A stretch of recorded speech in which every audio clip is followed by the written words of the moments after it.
I just want to say that while sitting here, I remember that performance with John Holt and the Live Wire band who is from Utrecht at some fest, you know. And when they finished, John turned to me and said, "Oh, where them Utah come from? Oh, them so bad."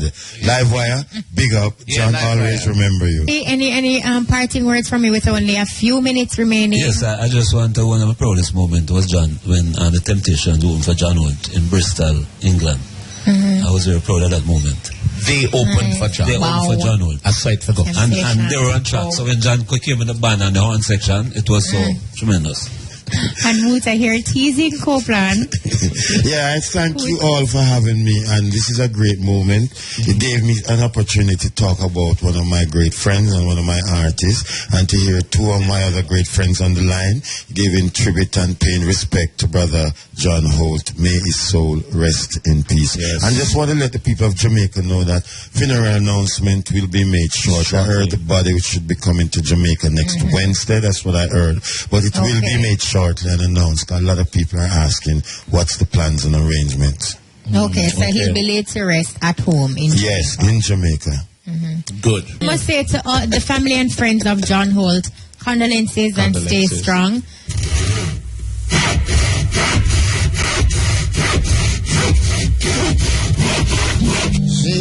Listening to your radio, touching edges on your stereo, yeah. Mutabaruka leads the way, so just you let the station play, yeah. Say your teachings got to hold on me, yeah. Well, this is Kimani and listening to, Mutabaruka. IRFM, Cutting Edge. Whoa!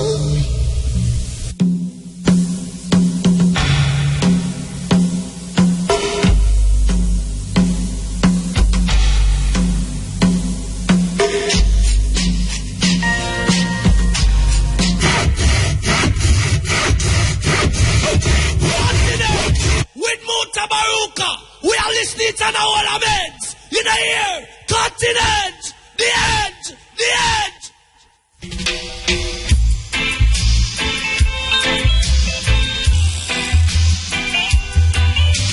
Yes, boss. Yes, boss. Yes, boss. Yes, boss. Police in helicopter, a search for marijuana. Policemen in the street. You are listening to Mutabaruka. Yes, boss. Yes, boss. Yes, boss. Yes, boss. Police in helicopter, a search for marijuana. Policemen in the street, searching for Cali weed. Soldiers in the field, burning the Cali weed. But if you continue to burn up the herbs, we gonna burn down the cane fields. If you continue to burn up the herbs, we gonna burn down the cane fields. Soldier in the herb field, burning the Cali weed. Police in helicopter, a search for marijuana. Policemen in the streets, searching for Cali weed. But if you continue to burn up the herbs, good night.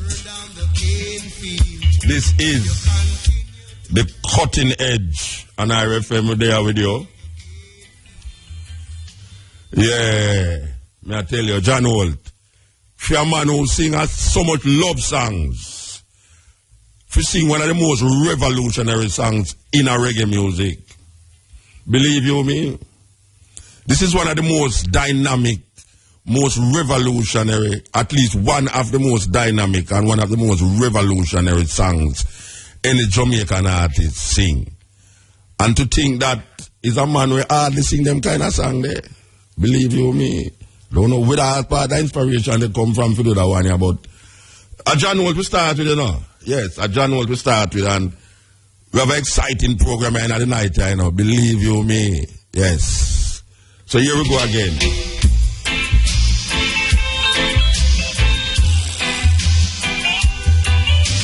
Yes, boss. Yes, boss. Yes, boss. Yes, boss. Police in helicopter. I search for marijuana. Policemen in the street. Yeah, so we see the man them get over them chick V thing and start the killing again. Yes. It's like there was a lull. It's like there was a lull in the whole killing thing, and now we see the killing field start again. The man them get over the chick V thing. Continue to burn up the herbs. We gonna burn down the cane fields. I look at the face of the clock on the wall, and it doesn't tell me nothing at all. The face of the clock. Yes. Sir John Holt, big artist, pass away. You know, the weirdest thing is Sunday night, we have played down at West Street there, and Lanzo turned to me and say, him whisper to me and say, you know, some years say John Holt pass. And I say, hey. But you know, we did done hear that already. And we know say John Holt and Lazarus. Me have to go figure out in myself if I really so it goes. So me I tell him say, me don't really want to say nothing on no microphone. The hundreds of people them in front of me, if you go say that I did tomorrow morning, me go hear and say no go so. Because it did happen already with some other people. So it's call me a call. My boy, I saw now with they so and can't get him. So me I say, Copeland is not a man when me usually call and not get him. Look like he gone foreign. I'm gone a back road. I can't tell the daughter say, you know which part he did the other night? Copeland, he'll freak out a while ago when the daughter say, you know which part he did the last night, man. So we don't know if a back road, Copeland, a back road in there. You don't remember if a back road in there. Copeland said, you don't know if Copeland said, you don't remember if a back road in there. So you could have did a back road then. Hear him now, hear him now. Anyway, without going out about when you're back road, hey, go on, man, anyway. Every job you can do a back road, the back road, even if you never go there yet. Anyway, hear me, I said, oh, we call Copeland and we don't get Copeland. Me call IRFM now and the operator tell me say, somebody call and say it. So me say, somebody who call and say it, you know. Somebody you call Babandi, you know, and Babandi now answer his phone. So me say, why, me don't really want to say it. But if Lanzo will come on the microphone and say, look here, I have a news to go, you know, where is it true? Appear soul tune Lanzo can play there in a film little section, appear soul tune. So, you know, everybody hug up tight. Here, though, I have a news to go, you know, but you look so nice out there, I'm going to tell you, you know. And me, I don't want to get about news, you know. Anyway, when me call, a horseman, me call now. Horseman say, yeah, true. So me say, all right. Me can't take it from horseman. Yeah, right, no. Me take it from Lanzo, me can't take it from horseman. So a two-man say it, and so a long after now, place cock like a what? And we start playing now, and me say, well, we will play a tune here, so now, you know, and it's the man next to play him just passed about 2 hours ago. I believe you me. This when me start play the truth. Me see some woman hold on the step. Them did that dance, you know. Me see some woman hold on the step and bend down on the step, and me see 2 women, specifically 2 women a ball, you know. Yeah, man. Me see 2 women. Them head hang down, them hold on the step and hang down so, and start ball. Cause when she get up, me see she a wipe her high and that, and someone, one just, well, if I want to dance still, but you have some ones in there look like them take it really serious. You understand? And go sit down now and, but yeah, it weird because, as I said the last time I see him, in a Holland there. You know, me know say, boy, something wrong. Anyway, click it. Yeah, this is the Cutting Edge on RFM. You know, say, well, for those of you never in the stayed in an arena, Sunday was a wonderful day. Why you love Cabo, you know? Yes, Cabo. Me like the program with Cabo, you know. Me and her match away, you know. Yeah, man, me and her match, man. Me glad to say she my boss and me work on her. You know what I mean? Me glad to say. Because some people don't like when woman are them boss, you know. You have some man who are very chauvinistic that way, you know. Them not like when woman are them boss. And you have some man who like when them women are make more money than them neither. Them feel insecure, you know what I mean? But me and Cabo are alright, you know what I mean? Yeah, so Cabo, I will continue to work under you, especially like how your office step on top of me so. See, direct, yeah, our office directly over media, you know. So, me love that. So, here me I say now, Sunday was sweet. For those of you who wasn't there. But it's a true name, Cutting Edge, and a whole heap of people remind me, say, Muta, are you introduced to the man there, you know? So, I mean, at the 90s, we get some email, and man say, boy, but Muta, you remember when you used to play a whole heap of Farrakhan, and me I tell you, say, me know a youth down a Mobile. When the radio station is down a Mobile, he might listen to Cutting Edge and feel say he could have do the same thing and go play Farrakhan down a Mobile. Them just fire him. Because you know them say a tourist here that and them days the Farrakhan are fire. So when you play a Farrakhan on the radio, you know say it is not recommended for, it is rated T or RT. No recommendation for tourists, that's all, you understand? But yes, so you know, we're going to play the speech where Farrakhan get in at the arena Sunday. Yes. I don't know if we can play the whole night tonight, but if we can, we might just play some tonight and some next week. Force you to listen next week. So why you call up all of your friends them and tell them all who never in at the arena, say the Cutting Edge are going to present the 19th anniversary of the Million Man March when Farrakhan came to Jamaica and carry a portion of Nation of Islam people with him. It was wonderful, man, wonderful. So we want to stay for that. That is where the program going take up the whole of the night with the speech given by Farrakhan in the arena last week, Sunday. Now, we want to play a little thing here. And it's two things, you know. Abu Bakar, the man who them never allow to come in Jamaica because them afraid. This government afraid a whole heap of things. And you know, the people, them are borrow the people them money, so them have to secure it in a very weird way. But want to play Abu Bakar, well, we're supposed to go interview him tomorrow too, you know. We're supposed to interview him tomorrow. But before we interview him tomorrow, we want to play him telling the reason why them seem as a threat to national security in Trinidad. Because the reason why them don't allow him in the country here is because them feel him is a threat to national security here. It's scared, them scared. I don't know I want to ask him how long is it planned for stay here. Because I know him have one time little youth go to university in Jamaica.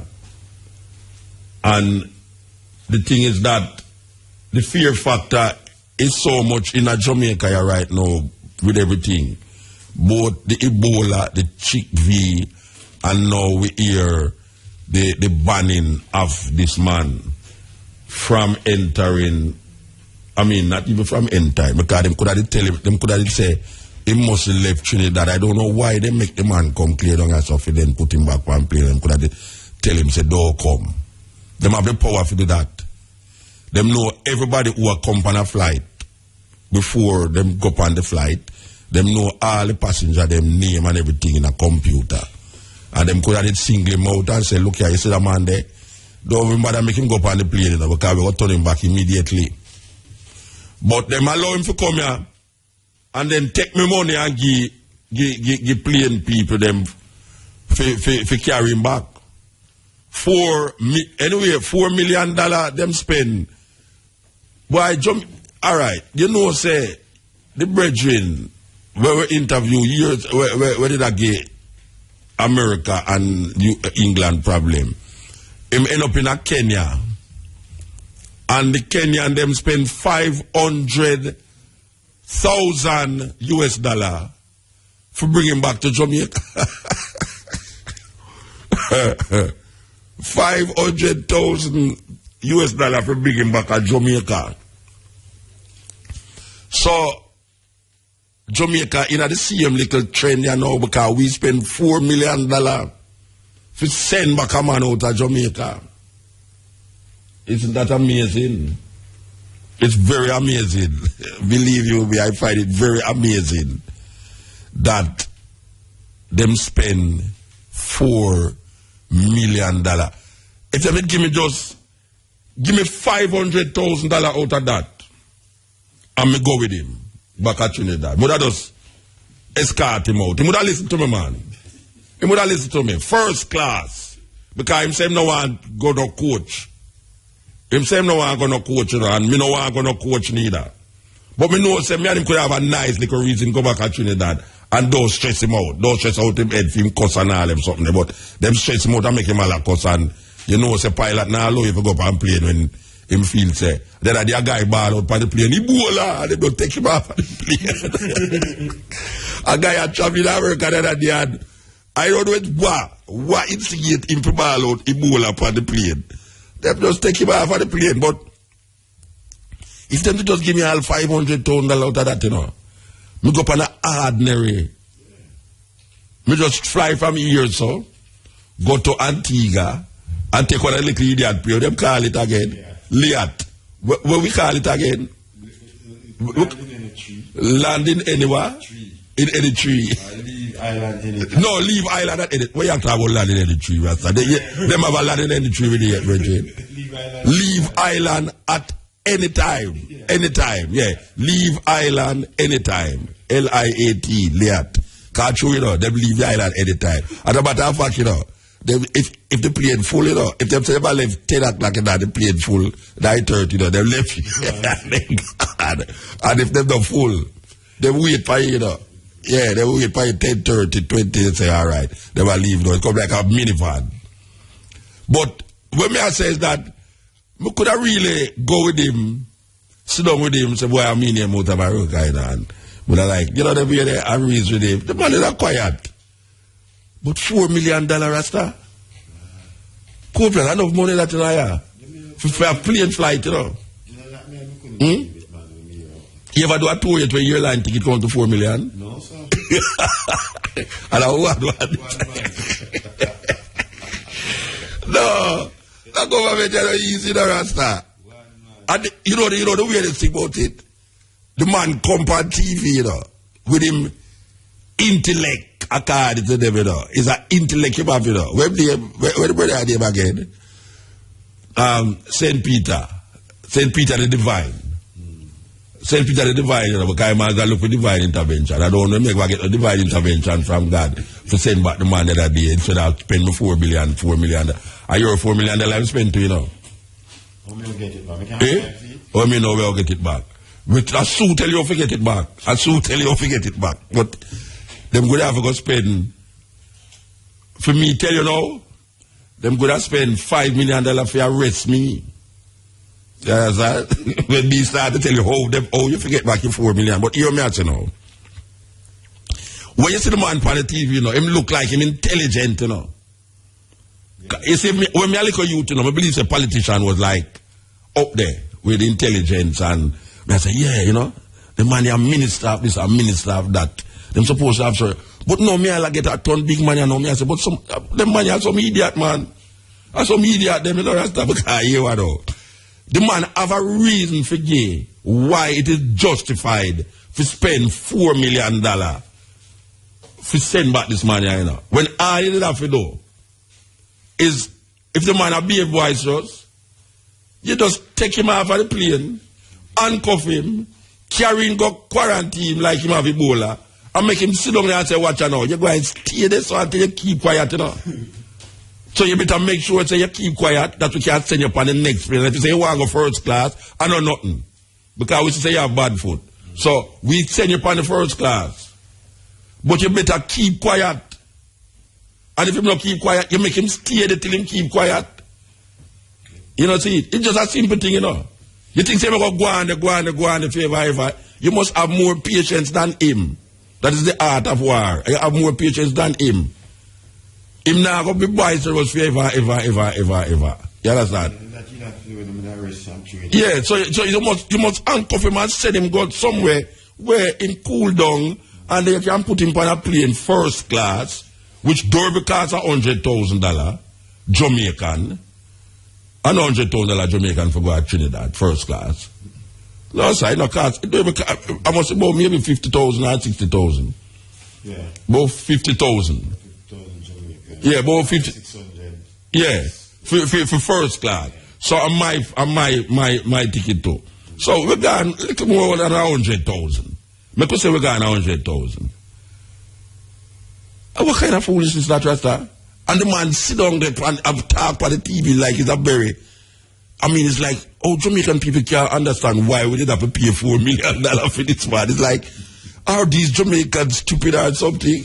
Them those who say we are under threat. This man is a threat. This man will come here and influence the youth them and influence the people them to do what him did supposed to have done in a Trinidad. Scare tactics is that them all the people with. Scare tactics. Yeah, this is the cutting edge on RFM. I want to listen to this. Listen to this. I've been charged for murder. I've been charged for conspiracy to murder.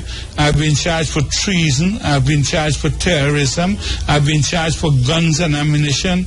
Nothing has stuck because they just fabricated all these cases against me.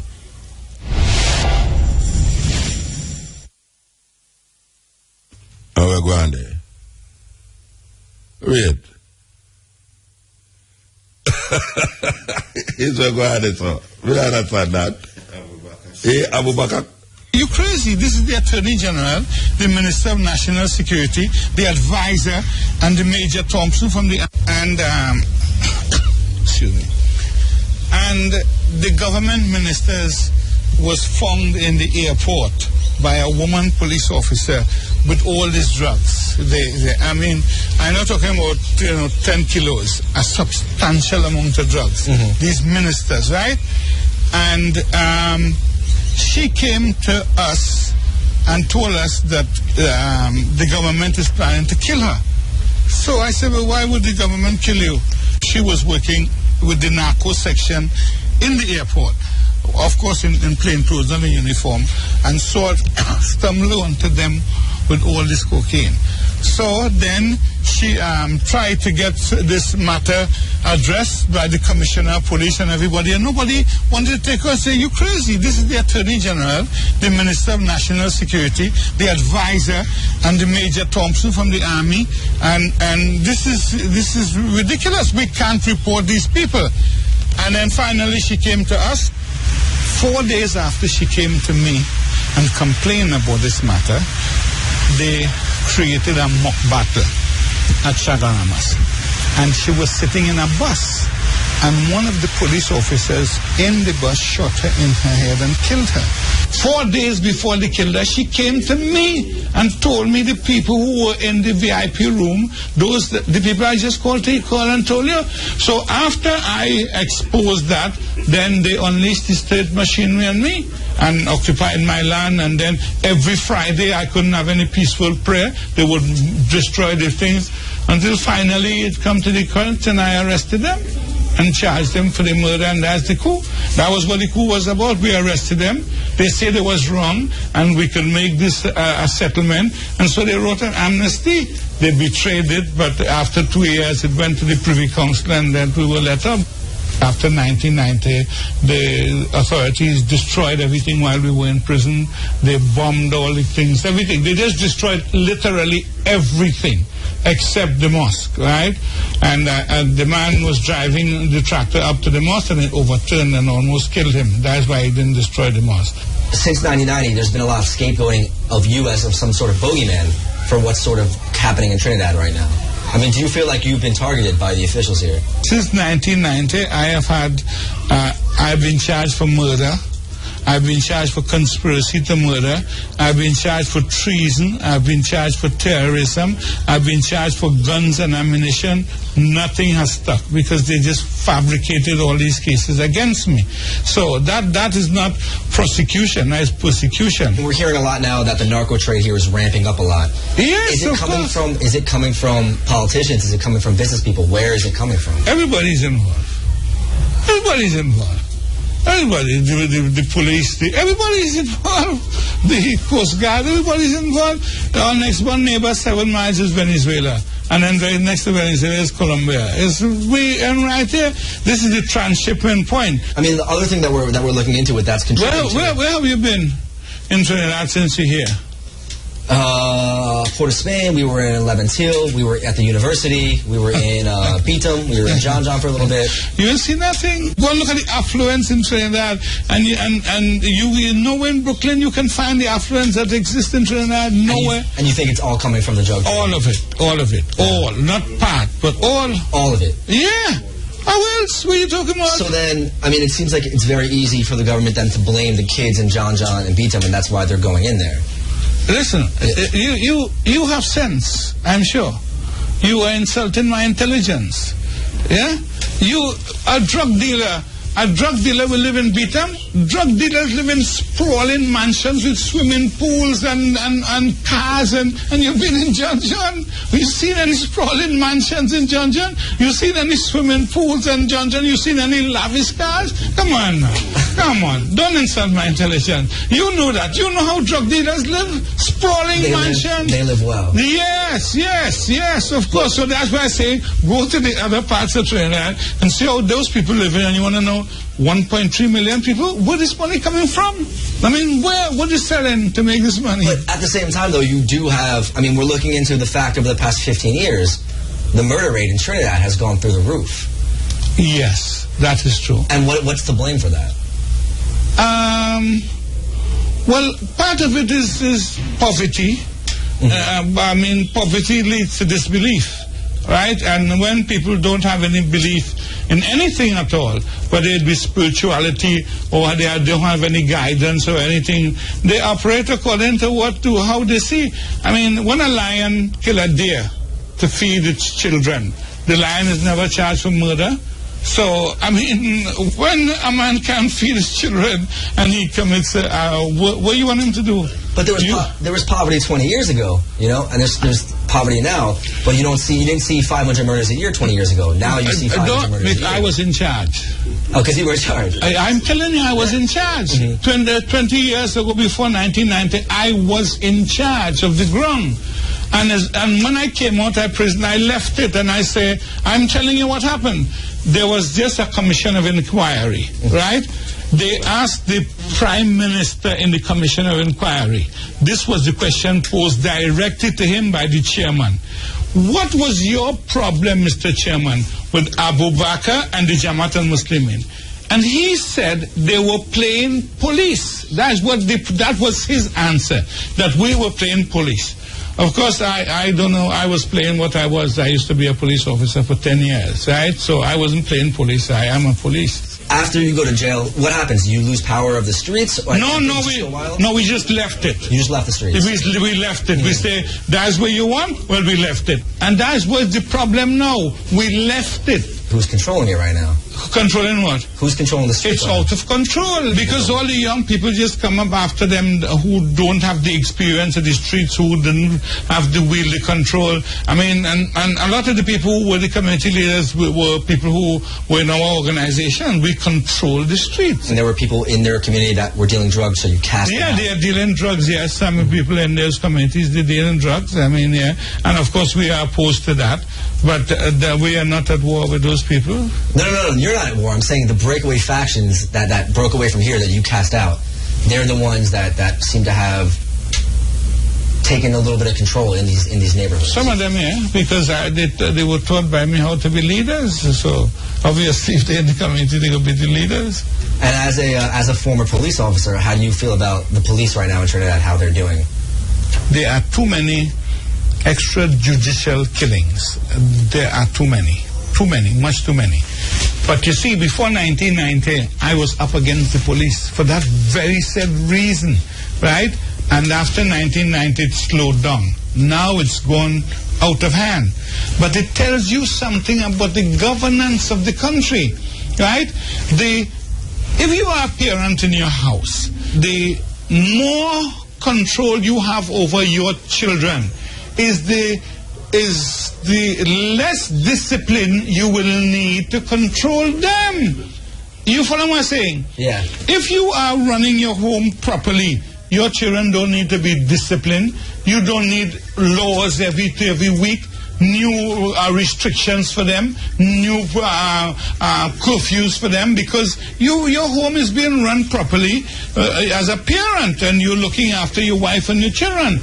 But if you're not running your home properly, you're in trouble, because every week now your children are getting in problems and you have to keep making new law. You can't come in after this time, you have to do that. You start cutting them restrictions and things like that. And then if you think as a parent that they're not listening, you resort to physical kind of thing for the discipline. Me, I don't do that. I've never hit my wives, and I don't hit my children. I don't believe in that. I don't believe in corporate. I'm a lover man. I am, ask anybody in Trinidad, I am the man. Me too. I am the man with all the girls. The girls love me. Eh? So are you worried about the future for what you see in this country right now, in this city, for these young people, about what's going on here? That it seems like it's getting more and more out of control every year. Every day. Not every year. It's definitely getting out and out of control. I mean, and they've gone beyond that, because now young women are not safe. Young women are being raped and things like that. So it's gone beyond that. The respect that we used to have for elderly people and things like that, all that is part of the problem. It's a holistic problem. It's not just a question of having money. It's a holistic problem, and it has to be addressed in that manner. Holistic. It has nothing to do with the shortage of money in the country, It has nothing to do. We give you 67% of your natural gas. You, the big monolith America, 67% of your natural gas. You know how much money that is? So where's it going? I said, take a drive and look and see where it's going. Because it's not going to John, it's not going to 11-2. No, it's not going to none of the depressed areas. So are we getting better, or are we getting worse? It's getting worse every day. And it's going to explode. It's a natural phenomenon, So are we getting better, or are we getting worse? It's getting worse every day. And it's going to explode. It's a natural phenomenon, that this place is going to explode. It's on a timber box. It's only waiting now to think. You lived in America, yeah? Yeah. Police beat black people every day in America, right? Yeah. One day, however, there was a lot of dissatisfaction in Los Angeles. The place was saturated with dissatisfaction. Yeah. And one day, somebody just beat a black man in Los Angeles. And the place was torched because the place was saturated with discontent, right? But every day, police beat people in America, black people, and it don't happen because it's not saturated with discontent. But here right now. Now it is saturated with discontent. Anybody tell you it's otherwise? Who is content? There's nobody. Even the rich and the affluent. They are not happy. They're in jail, of course, because they live behind bars. And they know that this thing is going to explode. They know, everybody. They know it's going to explode. What they don't know is what's going to happen when it explodes. If this tinderbox blows up, I mean, what role do you see for yourself? Not me, I'm not a politician. I told you I'm a priest, man. How much I'll tell you that? But someone like you, this sort of leader who holds communities together, is something that these people desperately need. Now, and more than ever, if things reach a tipping point and there's just chaos and anarchy in the streets. You see, my problem is I cannot go to the people and say, vote for me. That is my problem. If the people says, you know, if you go back, you have no Jewish in your show? Yeah, no, I do. Yeah, you had to, looking at your nose, you had to have some Jewish, although, you know, it has some black Jews, eh? Yeah. The Falasha Jews, Falasha, the Jews, because it's 12 brothers. 12 the tribes. Yeah, 12 tribes, So Joseph was the last. Joseph and Benjamin had a different mother. And that's why they sold Joseph into slavery, but Joseph is the man who rescued Egypt, So that's my forte, as a priest, remember that. My responsibility is to the people of Trinidad and Tobago. In the end, they will judge me how I interact with everyone in Trinidad and Tobago is how I will be judged on the day of judgment when I come before God, but not before a few men who somebody wants to appoint. And that will include you too, because I don't know what you're going to do with this film, but you know, you've now become part of my life and I am part of your life. So you and I, on the day of judgment, when we come up before God, he say, well, you know, I make both of you. I'm your creator, you know. I'll put in a good word for you. Huh? I'll put in a good word for you. I would appreciate that. And I will reciprocate. Okay. Yeah? Thank you very much. My pleasure. Nice seeing you, man. Nice seeing you too. Yeah. You are listening to Mutabaruka.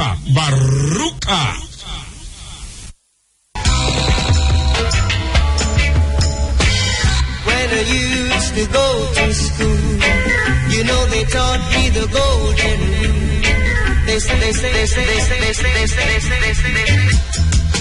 Yeah, that was a little thing that was done. An interview that was done in Trinidad. You know, Bakar said, because him arrest some drug people who was in politics, them say them have to go to him because he might try overthrow the government. I mean, that is funny. I find it very funny. You know why? A whole heap of politicians out of Jamaica need to be arrested. You understand? A whole heap, because you know, the same way how him attack, most Jamaican feel that way about Jamaican government. It's the weirdest thing. May I listen to him and I can transport what he must say into Jamaica and say the exact thing what he must say about this government here. The drugs business and the corruption and all the lie them and the thieving thing where them are going with. You can't say the same thing about Jamaica. So him decided he's going to take action by locking up somebody. It's funny. Him decided he's going to lock up some of them. Anyway, all of the charges were dropped. So the question is, how come this man is a threat to Jamaica? Why him is a threat? Is it because him is a Muslim and right now America decides them man the kind of extreme? Is it because now them find out say a youth left Trinidad and go join ISIL in Syria? You never hear about the two little girl them yesterday. Two little girl yesterday left America to go join ISIL in them go by way of Turkey, by Germany, and them stop them at Germany and send them back to America. Teenager girls them too, you know. Some little teenager girls left America to go join ISIL. But the most devastating one right now is that a youth take a car and lick down a Canadian soldier and shut up the parliament. Another youth shut up the parliament. And some youth are them something there, you know. But maybe it's that now them I use to say this man is a connection, you know. We don't want him on here because America say him is dangerous. So you know, same time America say you're dangerous, you know. You know, say you're in a problem. You know, say you're in a problem. So $4 million. The $4 million man, and that me I call him, you know, the $4 million man. Believe you me, enough money that to move a man, trust me, from here to Trinidad. Your co-plan say, he might move artists all over the world and he never spend $4 billion yet for any group. For live here so, for go there so. It's a serious thing. Alright. So, we're going to play the Farrakhan thing and we're going to start the Farrakhan issue, you know. You may not even hear no more music for the rest of the night. Cause we want to play as much as it tonight, yeah, and then next week we might can't hear the rest of it. Well, that's sweet, you know. You know why it's sweet? Because that other while ago is about 80. That other while ago is about 80. And I was just going to mention that I want to play the speech of the sister from 80 that came on before Farrakhan. Can you believe that? No, it's a vibe, you know. It's a vibe because the same way me and Cabo did that talk something about 80, you know, and right away, remember again, Asphalt did in 80. And when we start talking about Chicago, Nicholas was in Chicago, and now we hear this ad on the radio about 80. And I line up to make the sister here. We talk before Farrakhan talk. So we want you to listen to this sister here before we play Farrakhan himself. So we want you to listen to this sister here. Believe you me. Powerful, powerful data. Right there. Come on. No bother kidding. Alright, here we go now. Allah has blessed us with a man in the Honorable Minister Louis Farrakhan to give us vision, leadership, and guidance. He teaches us that we are the most fearless generation to ever be produced, and that this current generation of youth will bring about the total liberation of our people. So we encourage all young people to accept that challenge to be the agents of change that we desire. Yes, sir. And we thank Allah that we have been given a man that has a vision for us and have given us purpose. A purpose for our lives. A purpose that is much bigger than ourselves, and that cause is the cause of freedom, justice, and equality. And we are so happy to be here for Holy Day of Atonement and know that the youth back and love the Honorable Minister Louis Farrakhan. Thank you all. Assalamu alaikum.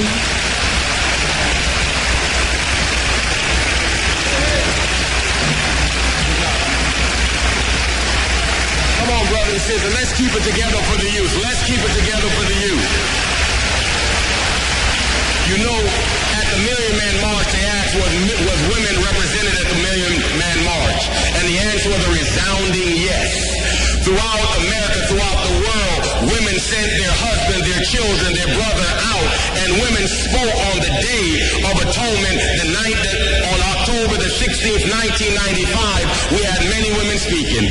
We have a sister that's here that is our national MGT captain, but she's also from Haiti. She once has versed in several languages, but she's training young women and women how to be women. She's a fantastic representation of what it is, not just to be an MGT, but to be a woman. This is our national MGT captain, Sister Sandy Muhammad.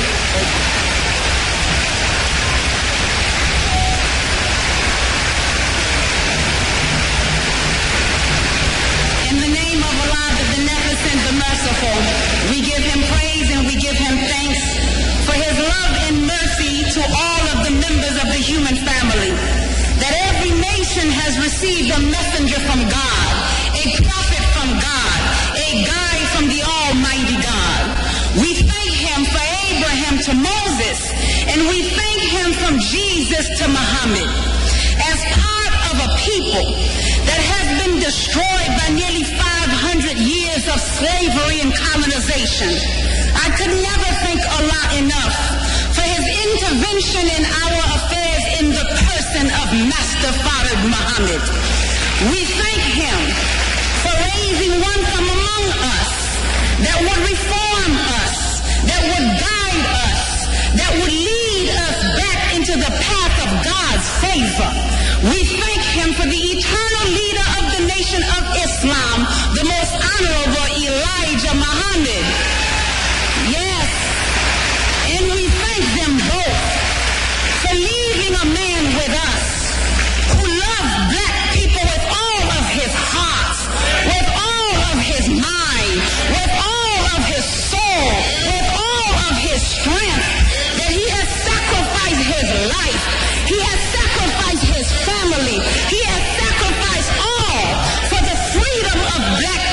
just in America, but in Jamaica, in the Caribbean, all over the planet Earth. He is a man with no fear in his heart. He is a man that does not bow down to Satan. He is a divine reminder to the entire world.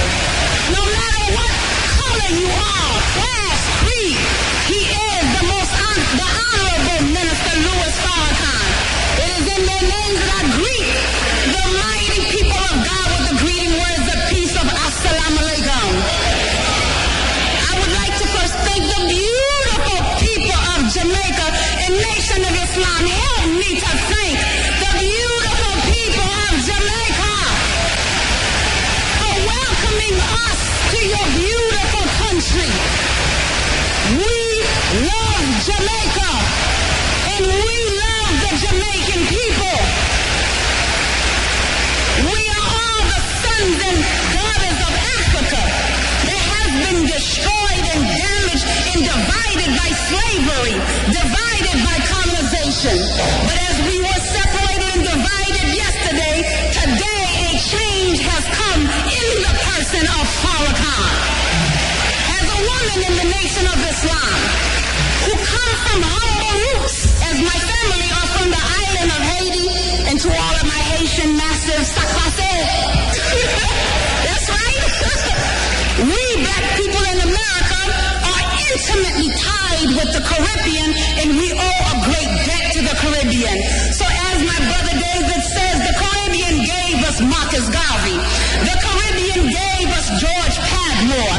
The Caribbean gave us C.L.R. James. The Caribbean gave us Edward Blyden.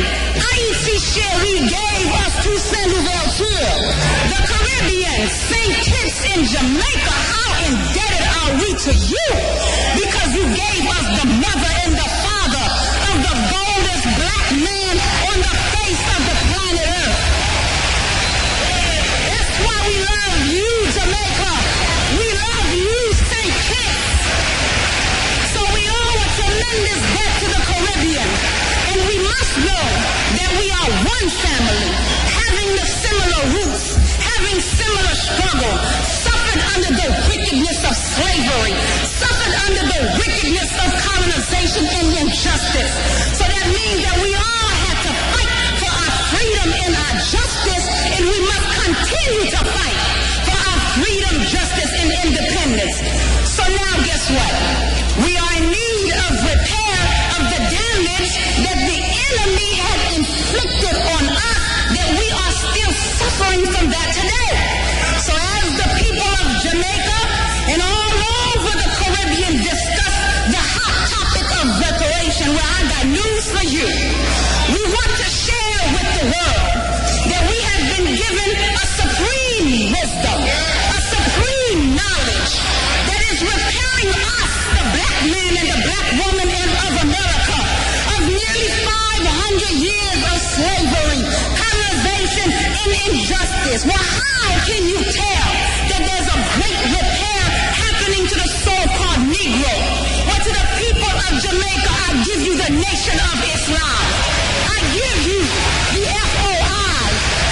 I give you the MGP, the women that are arrayed in white garments. When you look at us, Jamaica, look at the women. You have to say, good God Almighty, there's a mighty work happening in America. Look at the beautiful women. So why do I specifically say to look at the women? The Honorable Minister Louis Farrakhan taught us that the standard of civilization is not judged by the man, brother. Sorry. But the standard of civilization,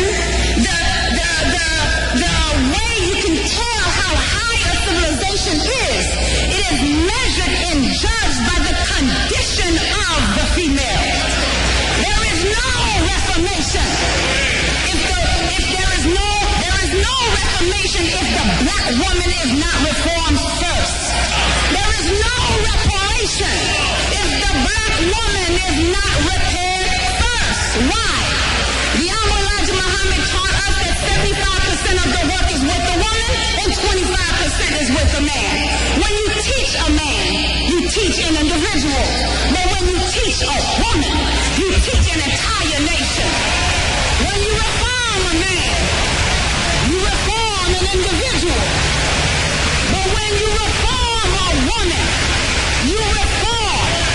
entire nation.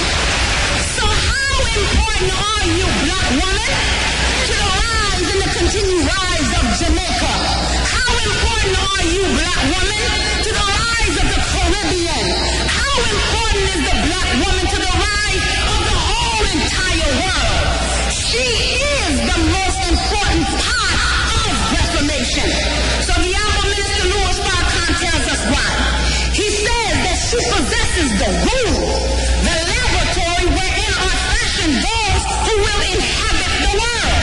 The rule is where she co-operates, and that she is an assistant to Almighty God for the formation, the reformation, and the final completion of the human being. It was she, by Allah's grace and mercy, that gave birth to Abraham. It was she, by Allah's grace and mercy, that gave birth to Moses. Jesus had to come by Mary before he got to God. It was she, by Allah's grace and mercy, that gave birth to Muhammad. So it is by God's permission that every great prophet came through her.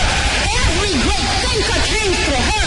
Every great scientist, every great person, all of you came through the womb of your mother.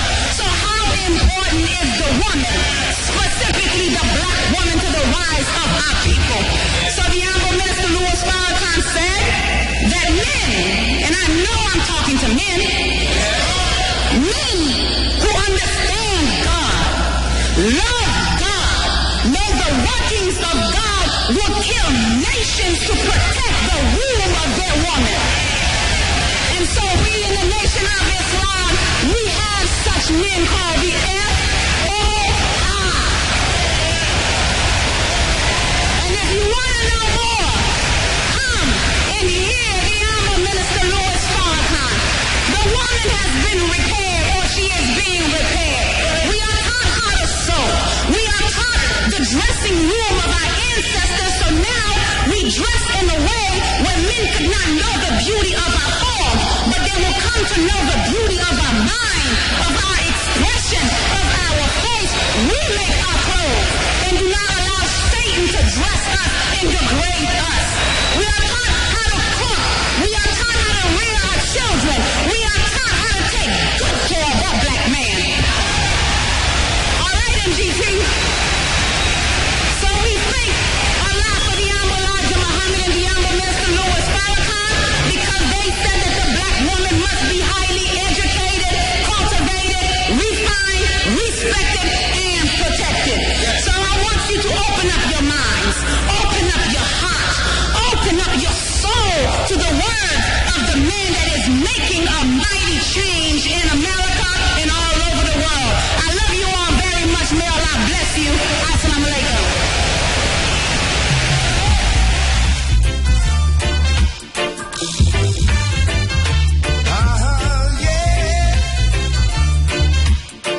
So I say you can call all your friends who never go to the arena. If they want to hear what Farrakhan did say in the arena, we have the entire speech right us up on RFM. As we are saying, we don't know if we can play the whole light tonight, but we look like we can play the whole light because we kind of edit out a whole heap of the other things them where did say. Except for the little sister where here we just play a while ago because we feel such it was very powerful. So we are going to play the Farrakhan speech. Yes.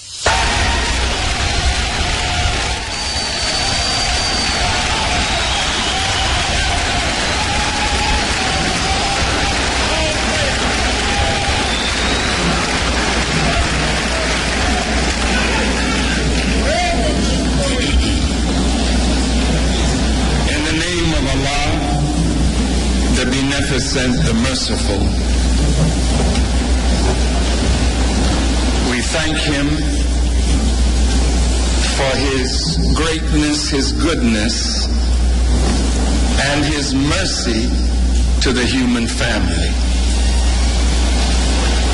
Throughout history, whenever any member of the human family strays from his straight path and earns his displeasure, before he punishes, he always raises from among that people a prophet or a messenger to whom he gives what is called scripture or divine revelation, by means of which he guides those who will hear back to his straight path and once again into his favor.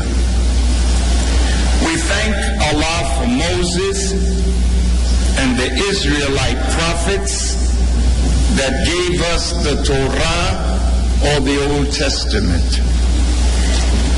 We thank him for Jesus and the apostles who gave us the Injil or the Gospel and the New Testament. We thank him for Prophet Muhammad ibn Abdullah, through whom the final revelation came into the world, verifying the truth of all of the teachings of the former prophets. We thank Allah for Prophet Muhammad and all of the worthy prophets that came before him. I am a student of the Honorable Elijah Muhammad, and I could never thank Allah enough for his merciful intervention in our affairs, in the person of Master Faruk Muhammad, to whom praise is due forever, the great Mahdi or guide, who came to North America to get the black man and woman of America up from the foot of our former slave masters and their children, to civilize us, to make a new nation out of us, and then spread that guidance that he deposited in us and with us to all of humanity, starting with black people in the West Indies, in Central and South America, in Africa, in the Isles of the Pacific, the indigenous people of the earth, and then all who suffer under white supremacy. I thank Allah, and I greet all of you with the greeting words of peace.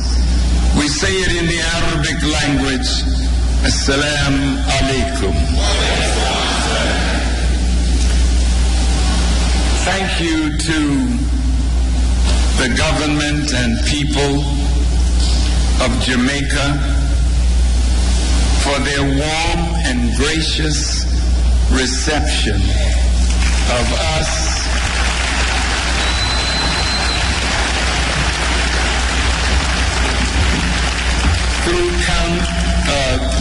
through customs, through the airport, on the highways, we have felt very much at home.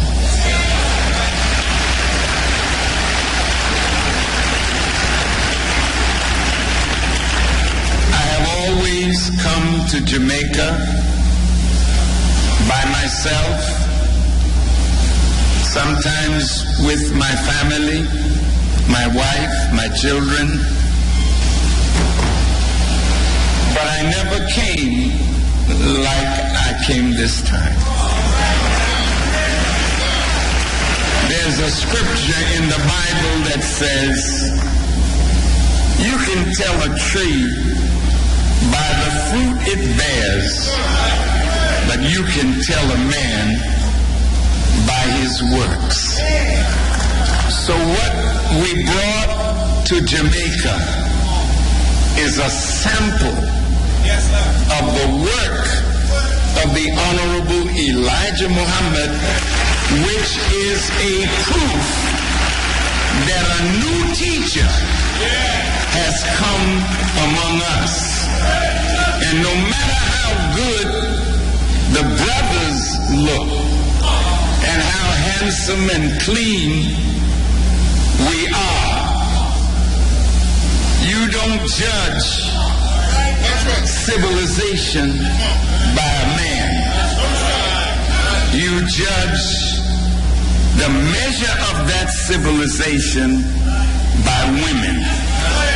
And the sisters of the Nation of Islam stopped traffic everywhere they went.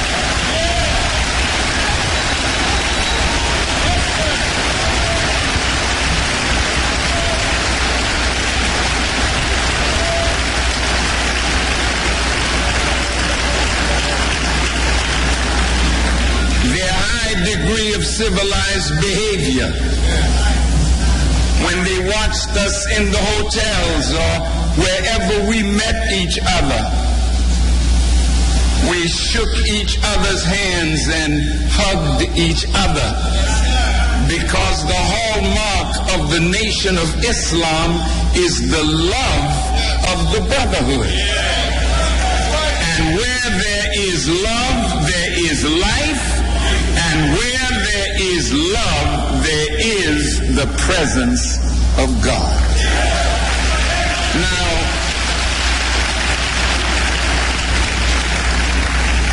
you saw the brothers opening doors for the sisters, helping to carry their bags, making sure that they were safe wherever they went. Because it is part of our teaching and training to lay down our lives for the honor of our women.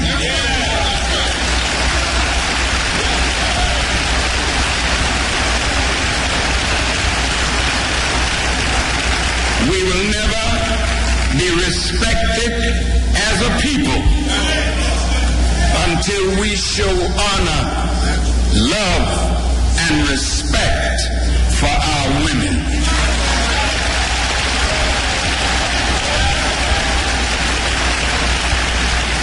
It is against the law in the Nation of Islam for any man to strike his wife.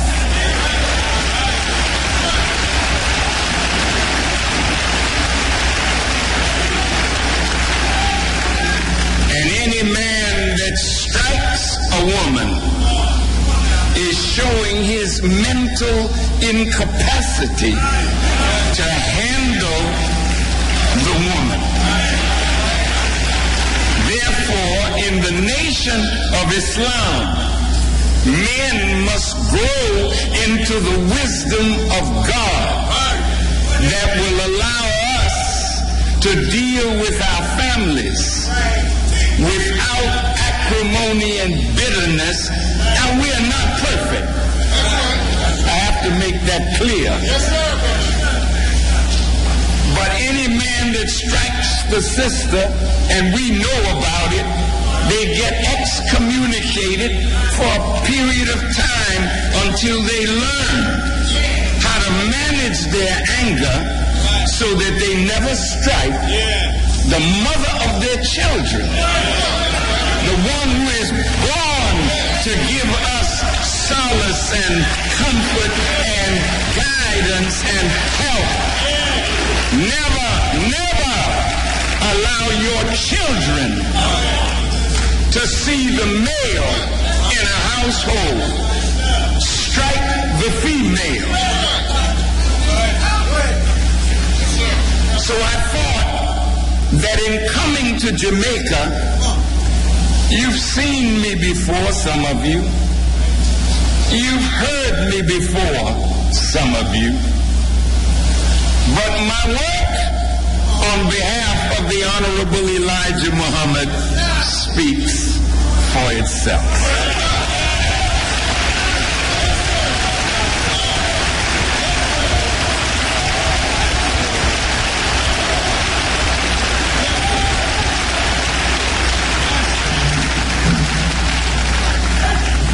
Jamaica,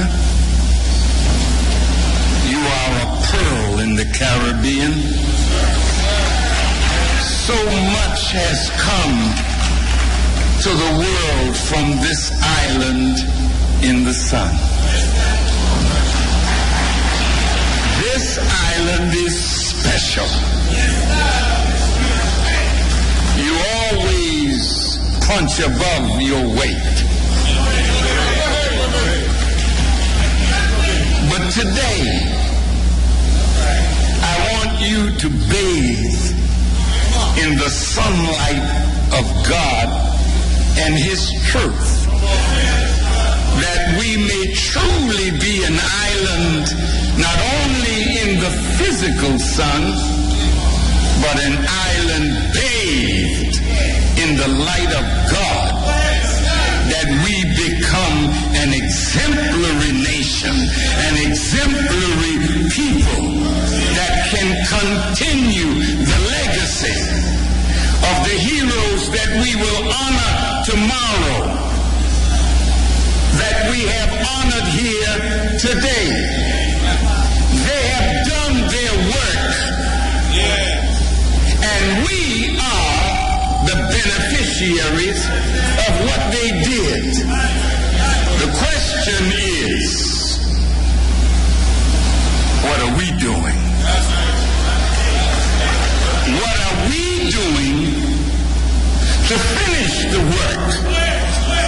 Because the work is not done. I thank all those who spoke in front of me. I enjoyed some of what I heard. I enjoyed my brother Luciano and the mighty Gabby. Where's Gabby? He's in the audience. Oh, where's Luciano? He didn't come, but he serenaded you well last night. Oh, here he is.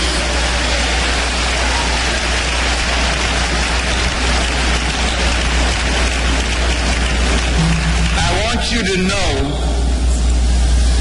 that our young ministers, Brother Nuri, stand. Brother Ishmael, stand. They spoke in the prison yesterday. And they spoke so well that the authorities in the prison are allowing the inmates to hear what we have to say throughout the entire prison system.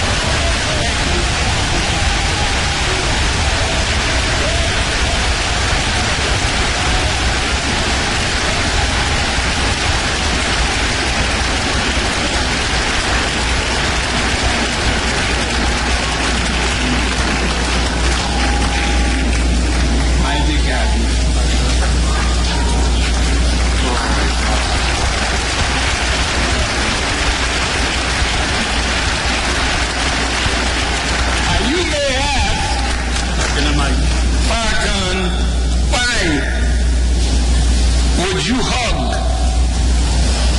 mighty Gabby from Barbados and the great Luciano from Jamaica.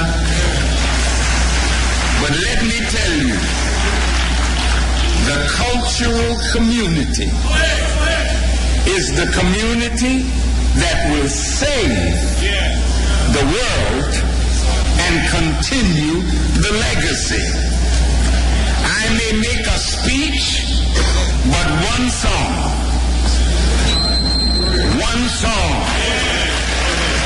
as Bob Marley proved, one song can wake up nations. So the cultural community must rise and be infused with the ideas that lead to liberation. So today, I am so happy to be here, and I thank all of the brothers and sisters who made this journey. And I hope that Jamaica will inspire you to tell others and come back again and again and again, because this is my father's home, therefore it is my home, therefore it is your home.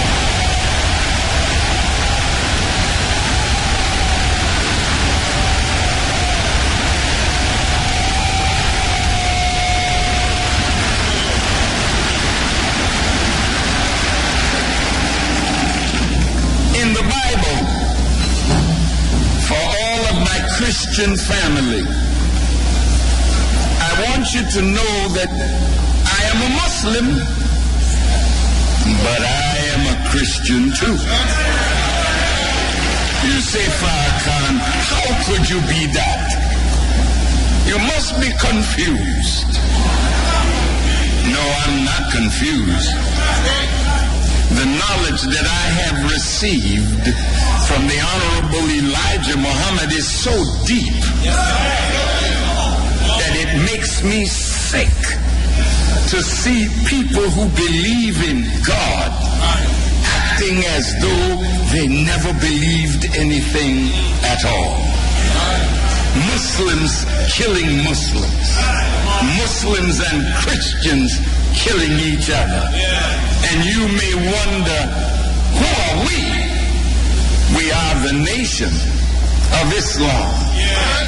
We are here to reform the whole world of religion.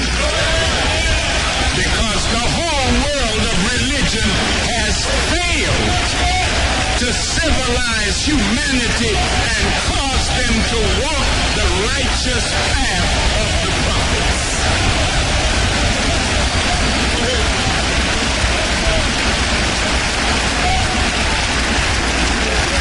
Religion needs to be reformed.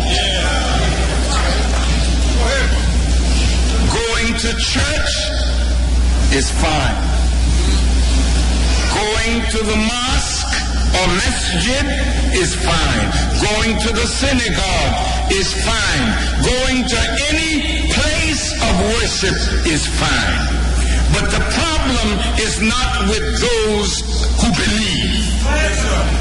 The problem is in the streets. And if we are not actively engaged where the crime is, where the violence is, where the decadence is, where the need is, then we are not with Jesus.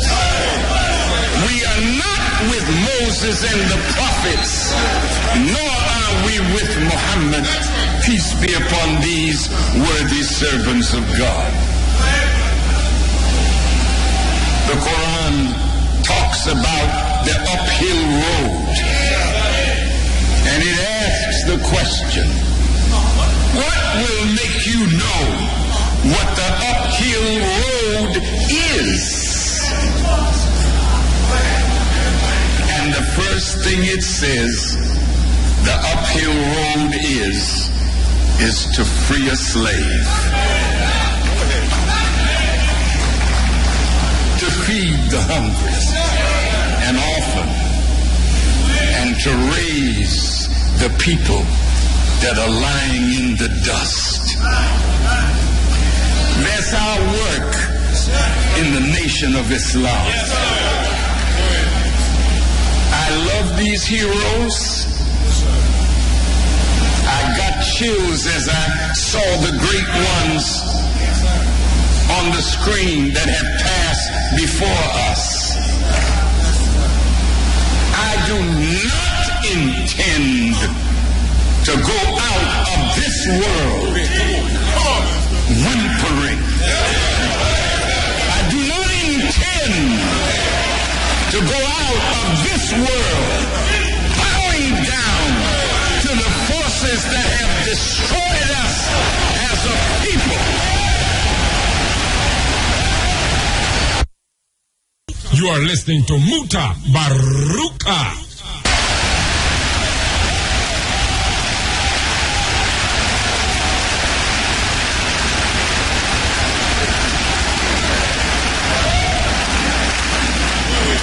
I'm 81 years of age, but I have many more years by the grace of God in front of me. But every second, every minute, every day, every week, every month, every year, I'll be walking the path of the heroes that we admire. They never punked out. They fought the enemy until death came to them. And you are not worthy to walk to Heroes Park and pay honor to them unless you are willing to walk that path and live your life and die fighting for the liberation of your people.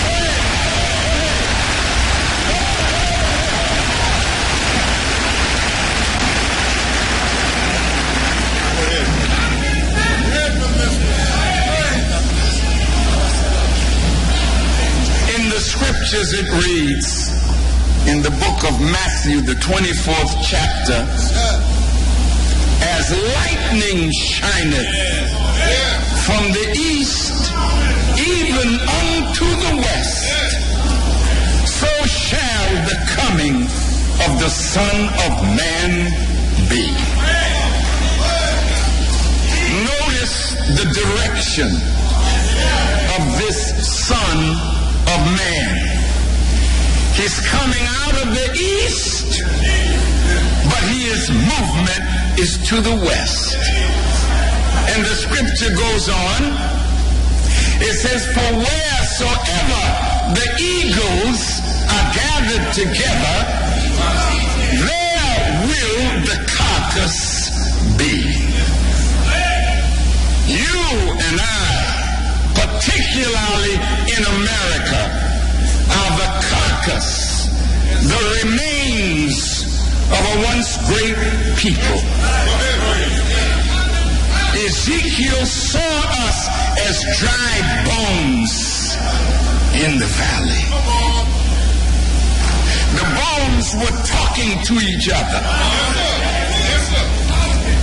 like you talk, like we talk. Our hope is lost. Our bones are dry. We are cut off from our part. But God told another Son of Man who met with the Son of Man. Son of Man, go and preach to these bones. Give them the word as I have given it to you. And when he preached to the bones shook. The bones rattled.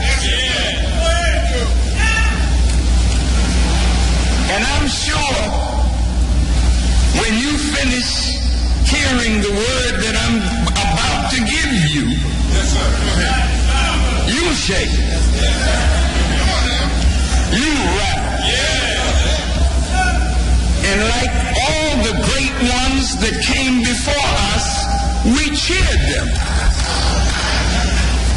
Go ahead, Right Honorable Marcus Garvey. Go ahead, Michael Manley. Go ahead, Che Guevara. Go ahead, Fidel Castro. But what happened? After the lecture was over, we went back to business as usual, and white supremacy still flourishes. So today, we don't want just some bones shaking, rattling, because the Son of Man had preached to those bones for a long time. And he went back to his sender. And he said, the shaking and rattling, but they're not coming together. Did you hear me? They're not coming together. So the Lord said to the Son of Man, don't speak to them.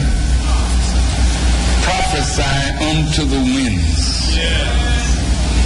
And when the winds blow on these bones that are the slain of God, they're going to stand up. But listen to what they're going to look like when they stand up.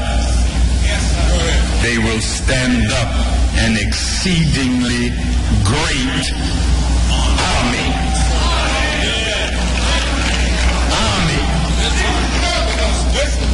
I want to say it again. Army. An army of men and women, militant, strong, disciplined, walking with purpose, living with purpose, knowing the enemy that the army must march against. Knowing that Jesus the Master, when they saw him coming back, he had a sword in his hand. It was dripping with blood. And he wasn't killing calf and sheep. He had 10,000 with him. He came to declare war on those that had destroyed his people. Oh, I love that scripture. We are not a people to go along, to get along. You that think like that, your day is over. Your children will rise against parents. Your people will rise against accommodationist leadership.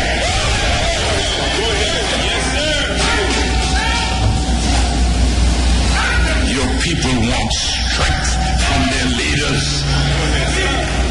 They want wisdom from their leaders.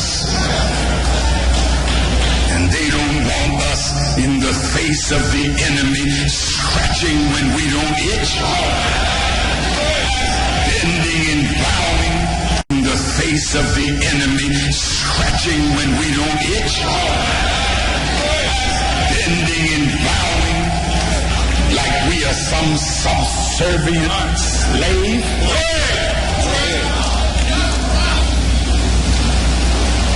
Your children want to see you stand up. And while I'm on that point, when the winds blew on the slain of God, so you don't even realize you've been put to death. That's why Bob Marley had to sing to you.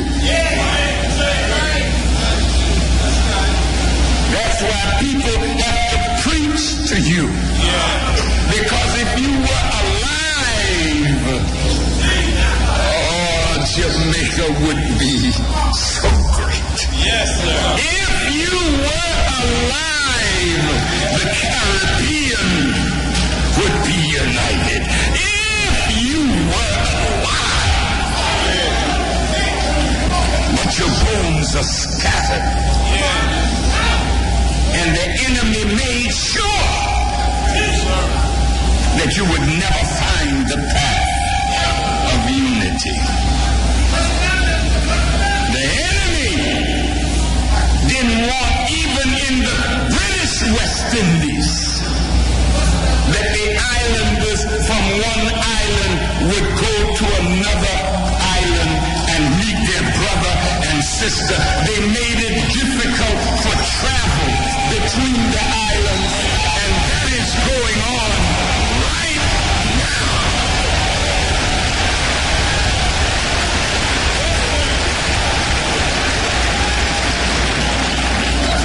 If we were united, why should we have to fly to Miami before we can go to our neighbor in Barbados or in Belize or in Trinidad? And you accept it. No more. No more. You won't get what you don't have the courage to demand. You will not get what you don't have the will to bring into existence what you demand.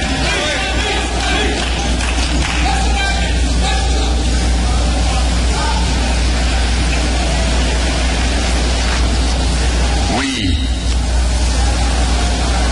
are dead people. And God has come to give us life.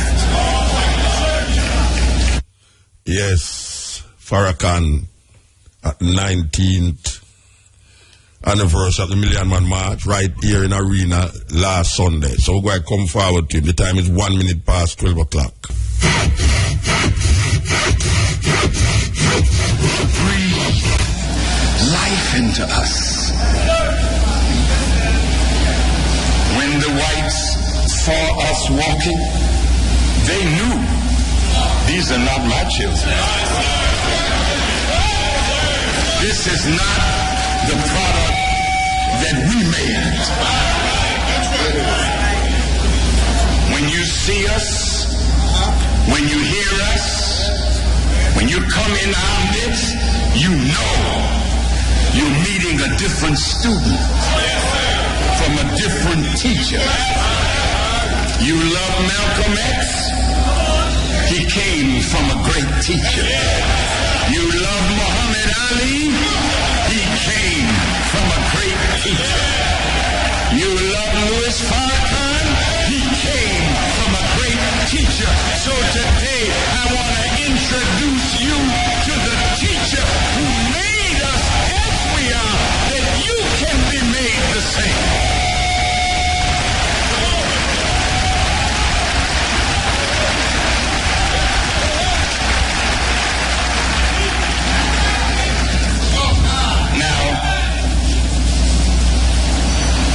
The heads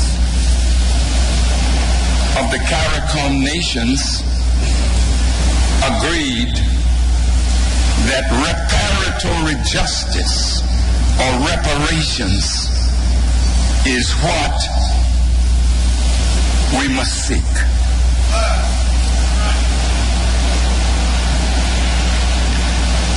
They're right, but it will never happen if we say we must go to England and beg them. You know what you do to us. Yes.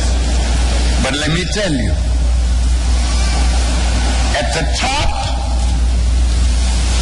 you will compromise. You can't help yourself. Listen to me good. Your people can't take a compromise on the position of reparatory justice. If those of us at the top get a wink from the Queen,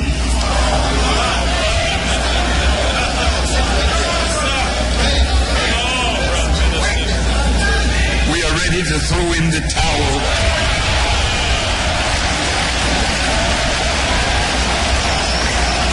They heard our cry. You can't come back to us like that. Unless the movement for reparations, though it is heralded at the top, does not come up from the masses of the people,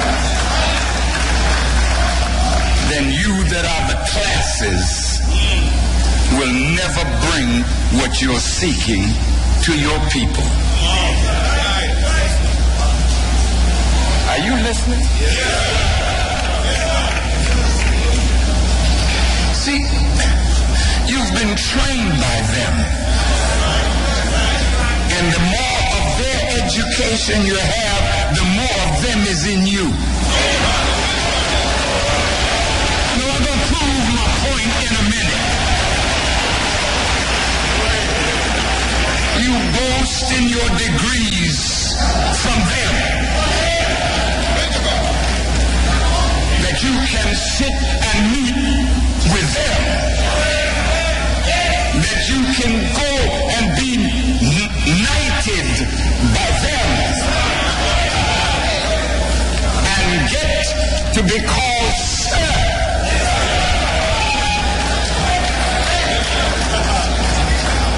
Whenever we talk to each other, we say sir. We don't have to go to London to be made sir. We know who we are. We are descendants of the originator of the heavens and the earth, and we were born sir.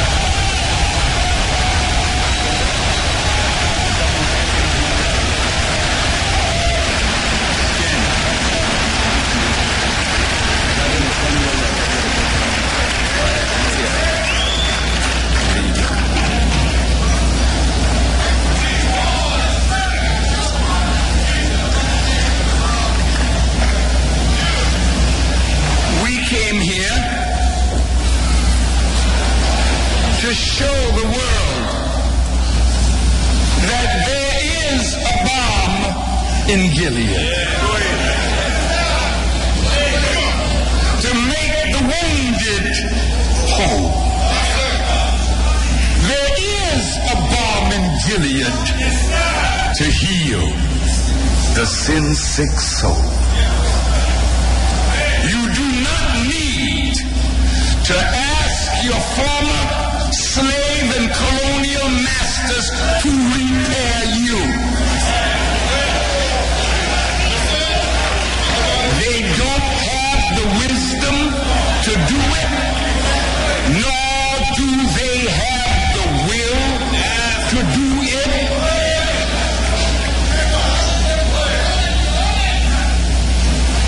God has brought the repair of the indigenous, the black man and woman. It's in the wisdom. It will come in your unity. Then you can make a demand. And your demand will have to be heard, because it's not coming from a few that they control.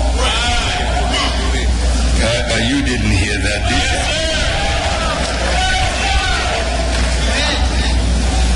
They have a system of control that we're going to break up today by the grace of God.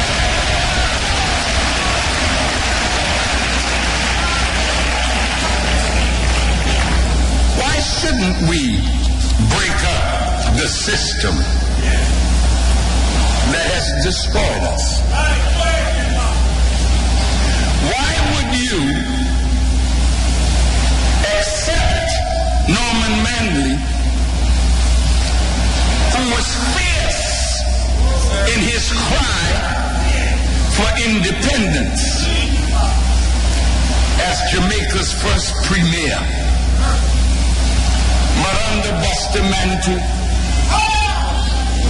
you became independent, and I'm going to put that in quotes.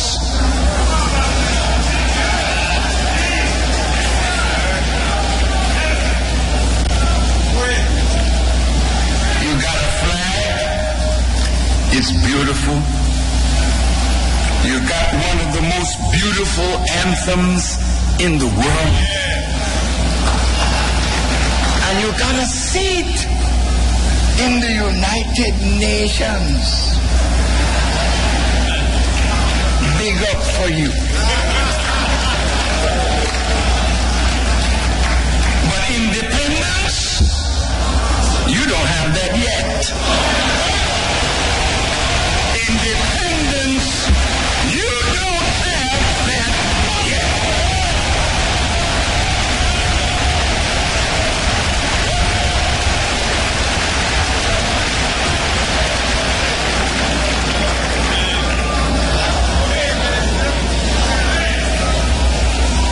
Brothers and sisters, how could we be independent and then allowing ourselves to continue to function under the institutions of our former colonial and slave masters?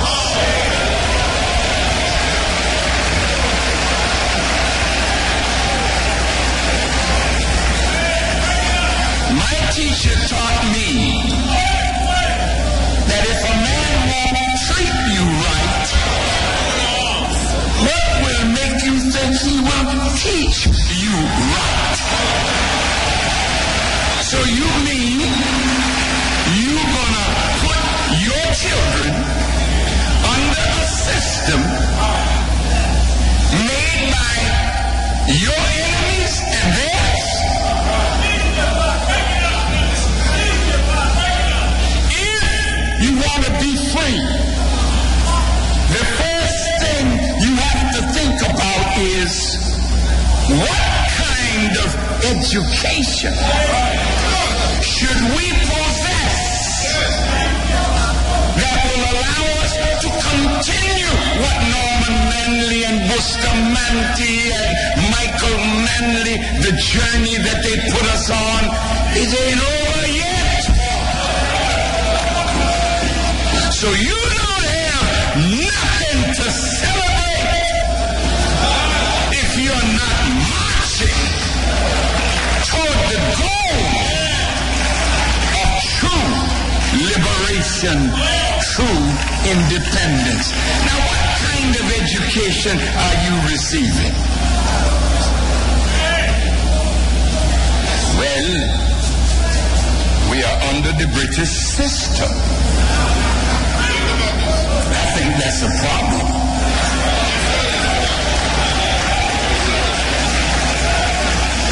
How do I know that? Because you have not proved in the 50 years of your independence that you are not still bound to your former colonial and slave masters. When Sister Portia came into her second time of office, I was somewhere in the United States and I read, she said, we need to move toward being a republic. I don't know, did you hear that? Yes, sir. She said we need to say goodbye to the Queen.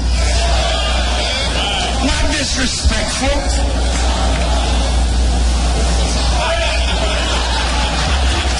We need to say to the Governor General, you're a good man. No. to be the Queen's representative as the head of state. Don't you think we can handle our affairs? That's what independence means. Some of you mothers and fathers, you rear your children, they leave your house if they back the next week. Mama, can I borrow some sugar and tea? She said, well, what you left for? If you can't go out and make it on your own, then you should have stayed in the room that I gave you. So now you're coming back. That's how white people look at you. I give you independence. You don't want to take it. Your educators should be developing an educational system that frees your mind from white supremacy influence.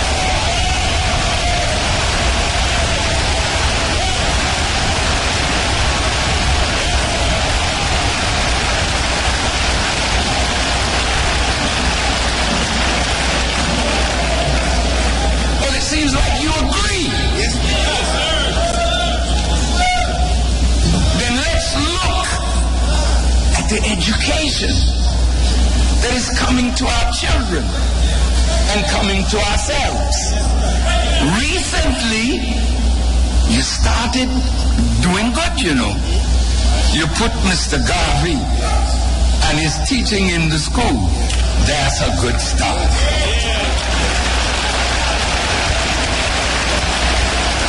That's a good start. But let me tell you something. You know, feeling good, you know.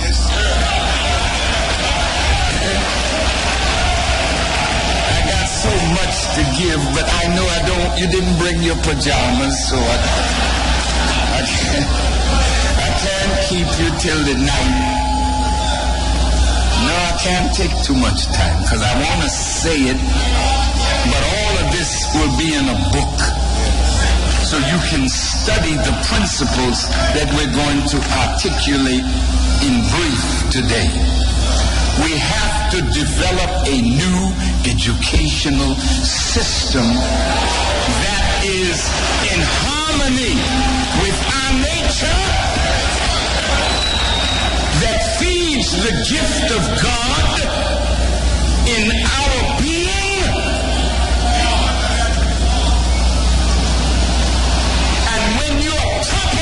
educated. You look at what God has put under your foot.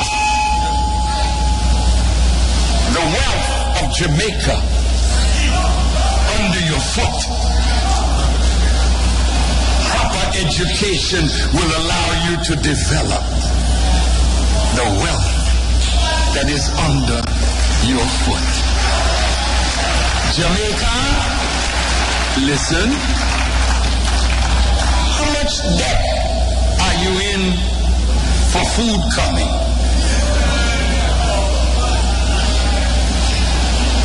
You mean to tell me you're free, but your mouth and your stomach is in the possession of your former colonial and slave master, and you wonder why you're getting sick and dying with all kind of disease?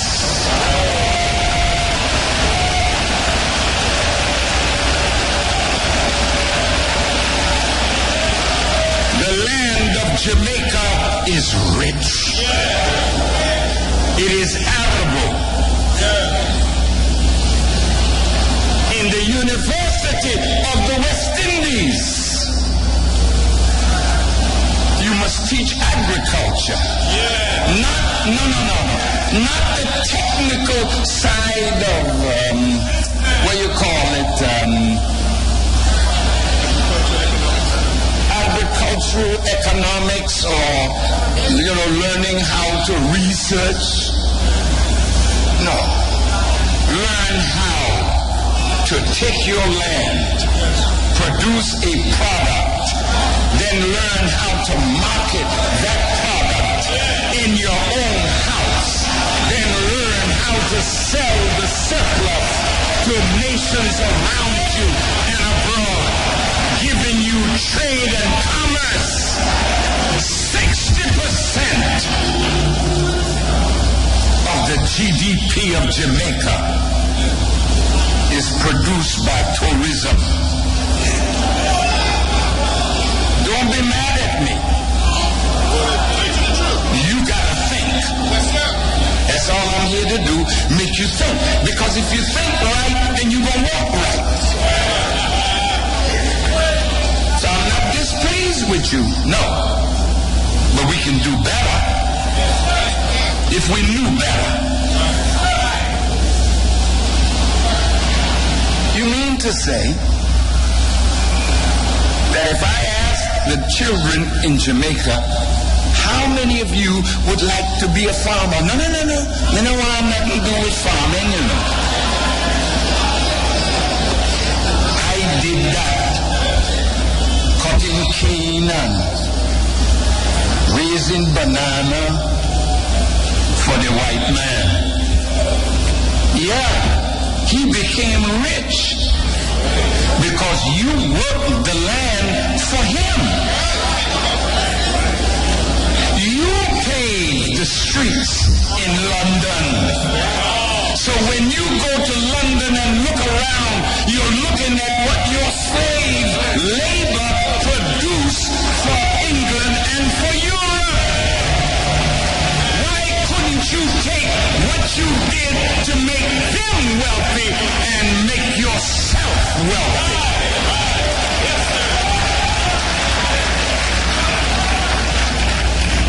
The average age of the farmer is between 62 and 67 years of age. So the farmers are dying off, and there's no young farmers because you think farming is a degraded profession. Me want to be lawyer, doctor, engineer. That's good.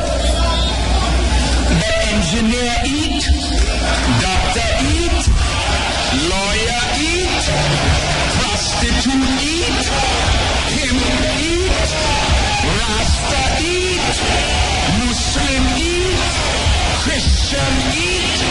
What is wrong with you that you can't feed your people, feed the region, feed the world?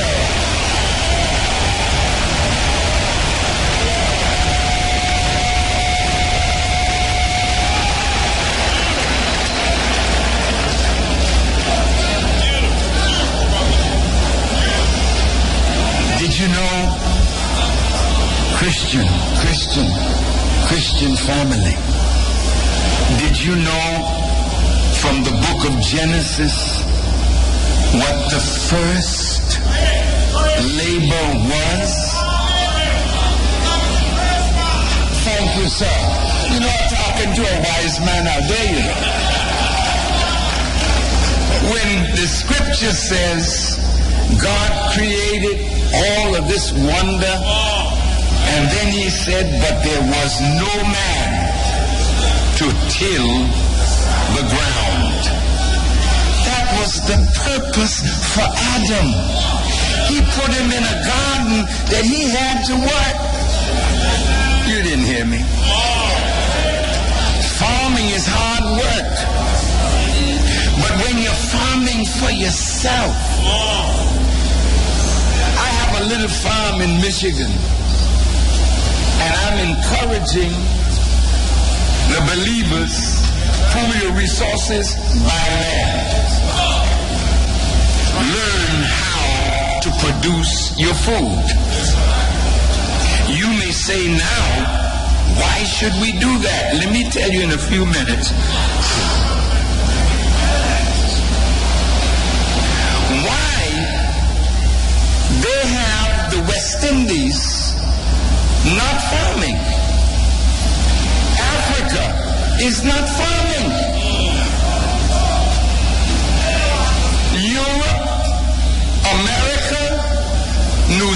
Western Australia feeding us. I turned on the television the other morning and I saw a program that inspired me. Family farming. They were talking about Jamaicans taking the land around them and growing food. You can grow the food that you eat in a pot in your house. That's right. We are doing it. That's right. We have been taught how to create soil.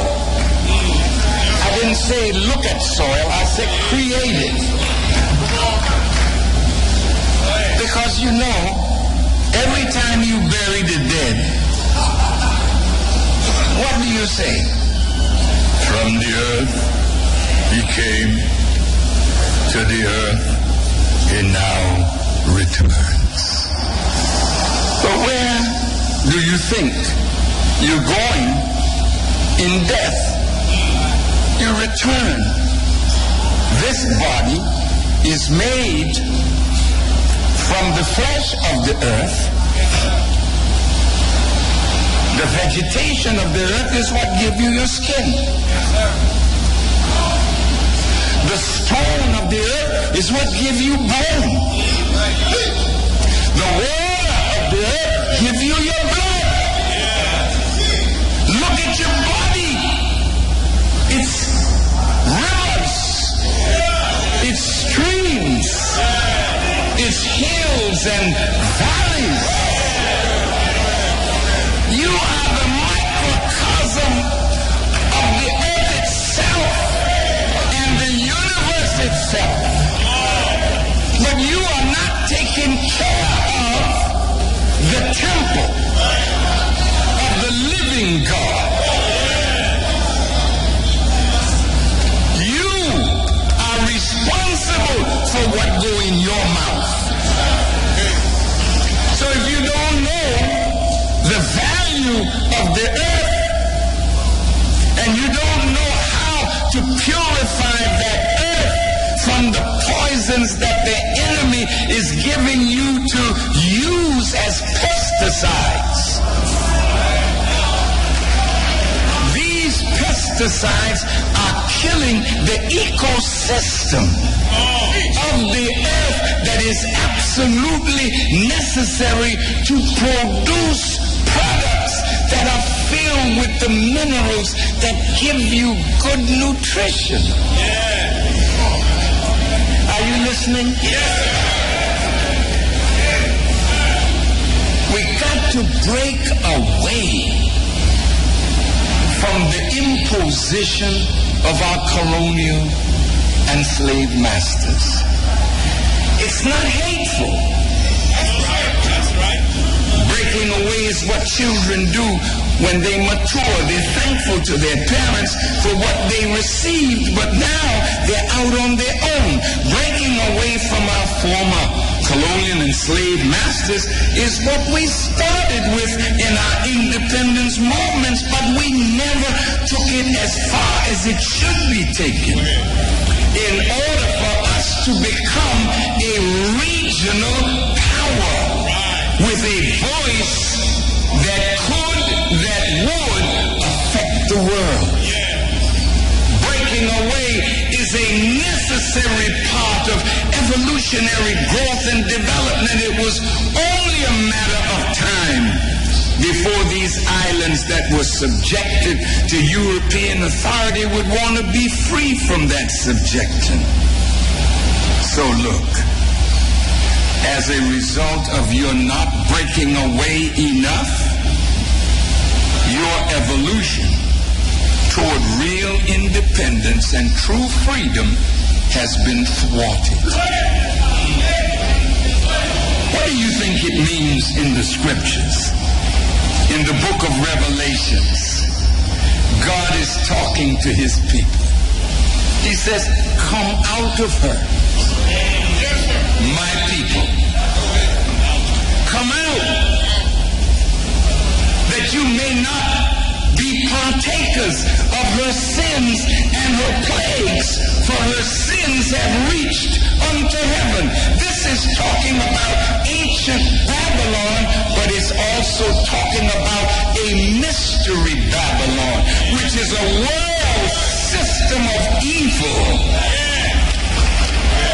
that is controlling and dominating our lives. Come out of her. Yeah, this is the Coaching Edge on RFM. You know, I listen to his tape here and I say, well, it's from my evening at the arena. I say, boy,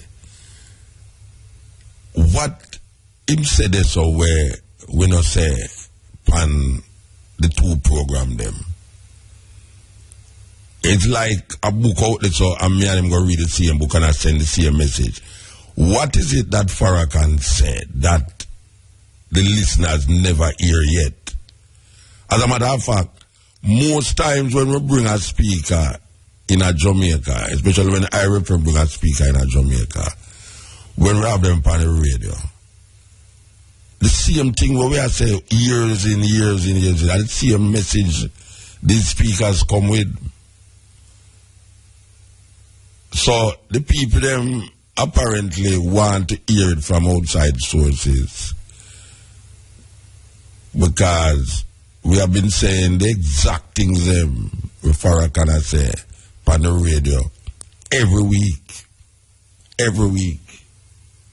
We continue the journey. Louis Farrakhan in the national arena, the 19th anniversary of the Million Man March. So if you can break away, oh man, I know, man, saying to the Queen, you know,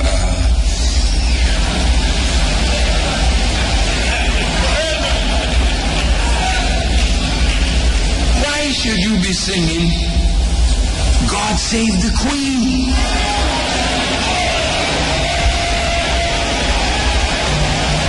You're the one in need of salvation. You should be saying, God save us from the Queen.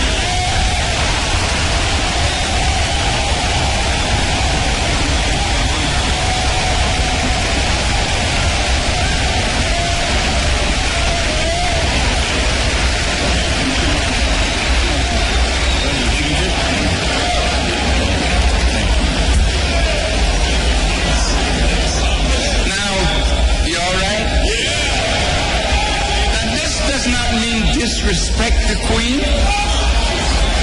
No. We thank you for all you did and didn't do. We thank you. But now we have to do something for ourselves. And I'm sure the Queen will respect you for it. But at first, they're going to fight you. That's right. They're going to make it hard for you. Yeah, they're making it real hard already. They're frightening you because they know it's time for you to leave. Look at this. Where's that? Bring that board over here. I want you to see how skillful the enemy has been.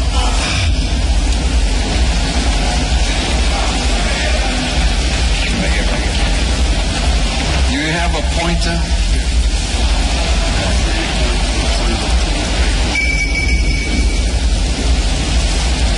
Now, this is the Caribbean. And it touches Mexico.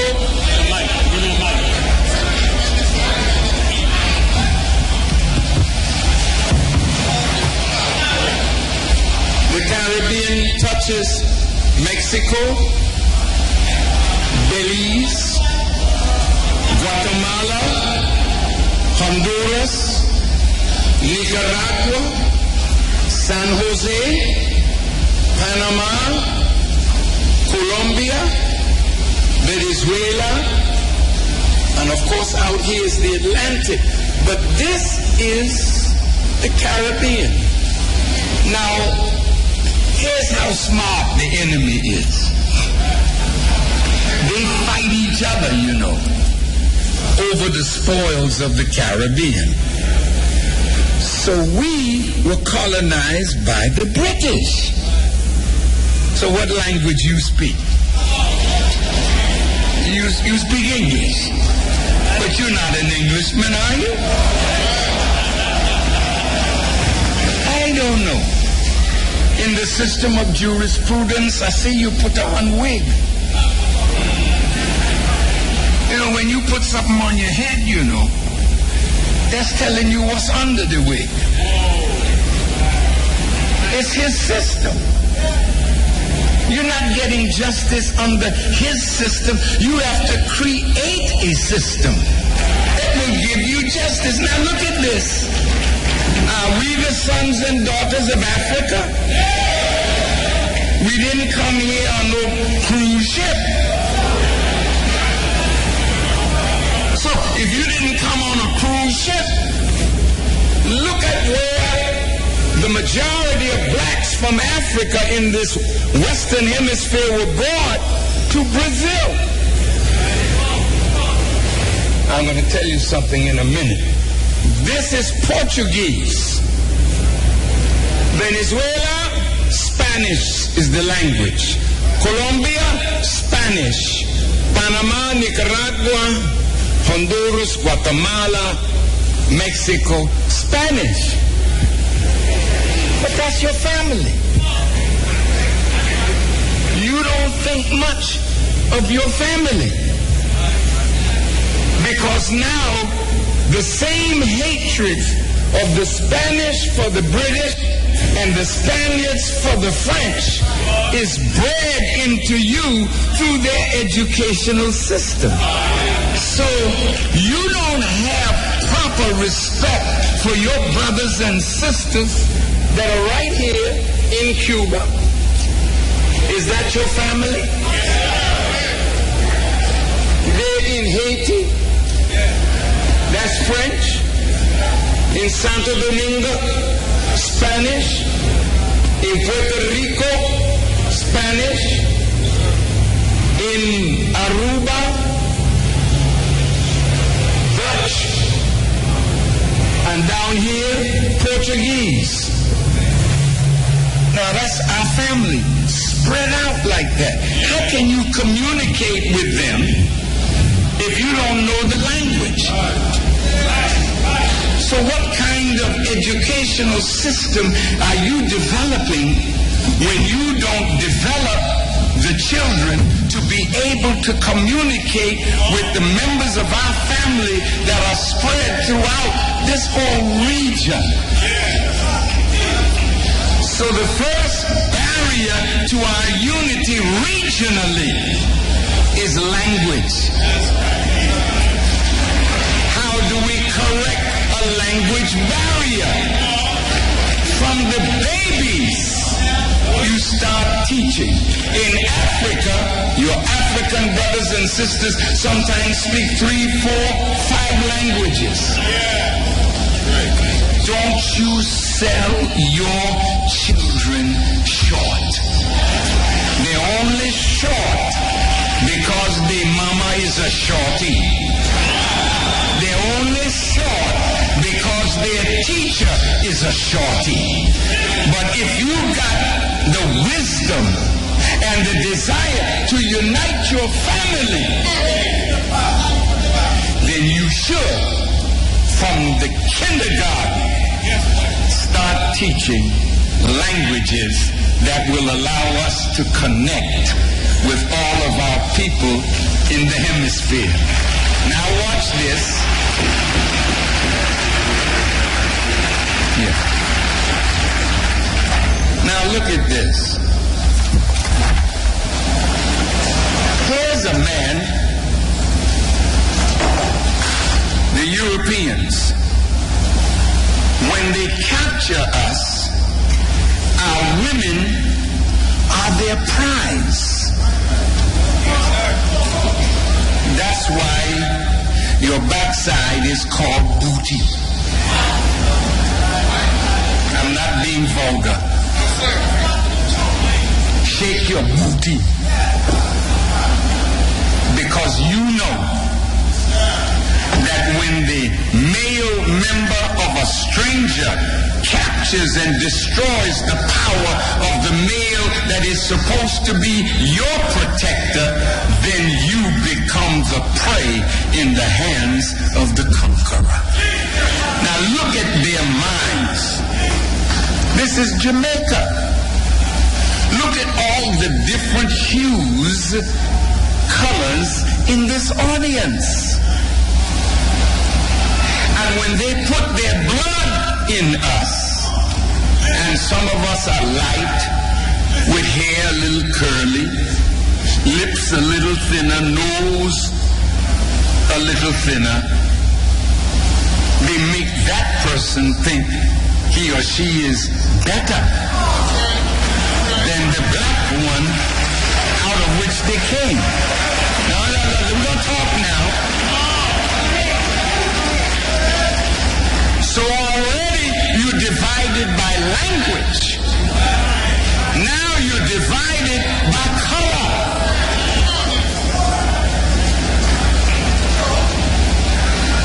So light-skinned people in a white man's world get better breaks.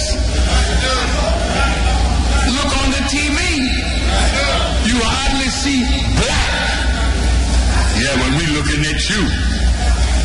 Yeah, but you ain't got nobody blacker than me.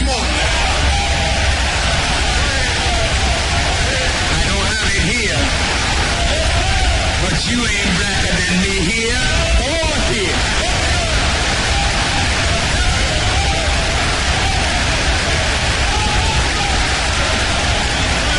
But what I'm suggesting to you is they have divided us along color lines.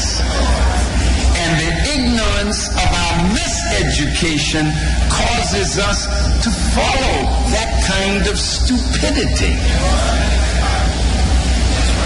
Now look at what they did in Brazil.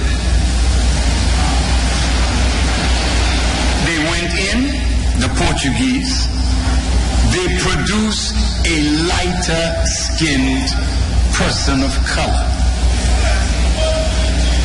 Then the African Brazilian is in one class.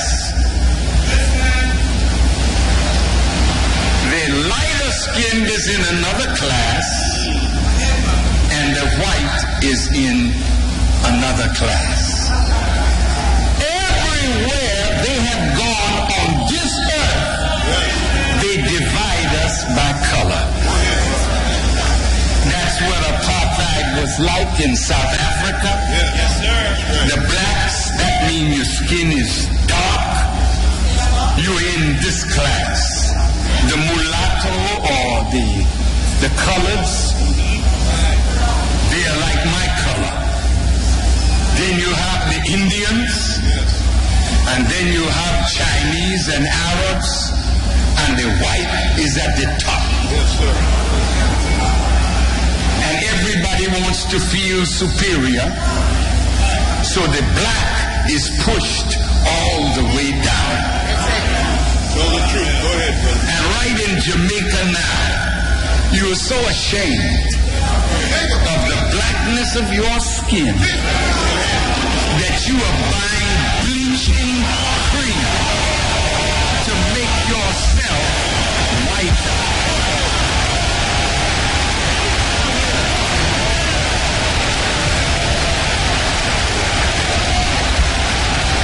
You're blonding your eyes, your hair, and bluing up your eyes. You want to be white. That's a sign of mental sickness. You don't like the Rasta with his dreadlocks. He's himself. You should appreciate your brother in the beauty of himself. You think that white woman is the standard of beauty. So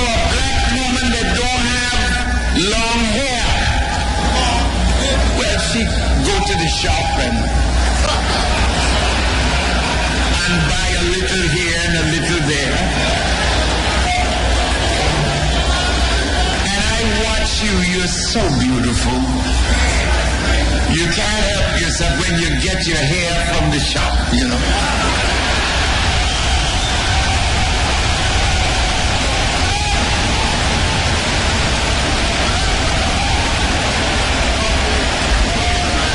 But you feel better because you look in the mirror and you say, look at me. Mirror, mirror on the wall.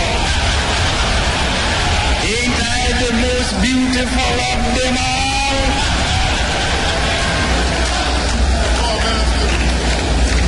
Oh, brother and sister.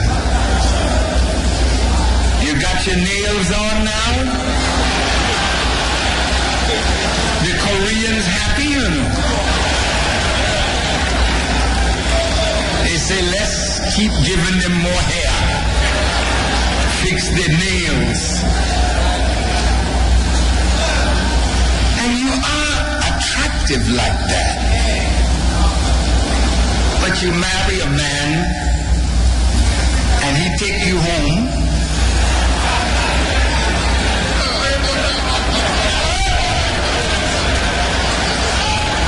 The wig come off and it's in the drawer.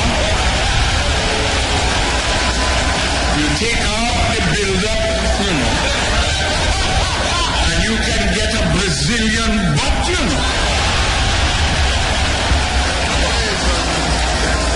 So the man don't know whether to get in the drawer or get in the bed.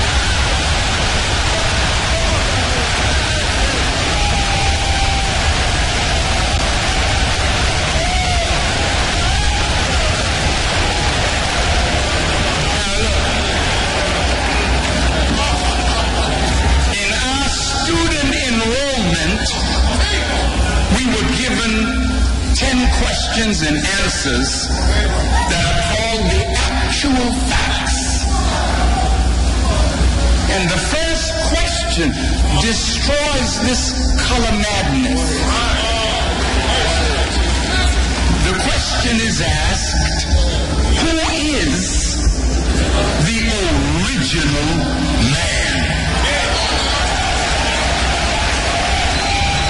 Now, when you look at the origin, that's the first out of which came the rest. Look, look, look. The Bible in Genesis and in Acts says, God has made of one blood all nations of men to dwell on all the face of the earth. But you didn't know what that one blood was. See? Who is the original man and woman from which all other races came into existence? This ain't racism. This is fact. You know, there was a white anthropologist. His name was Dr. Leakey.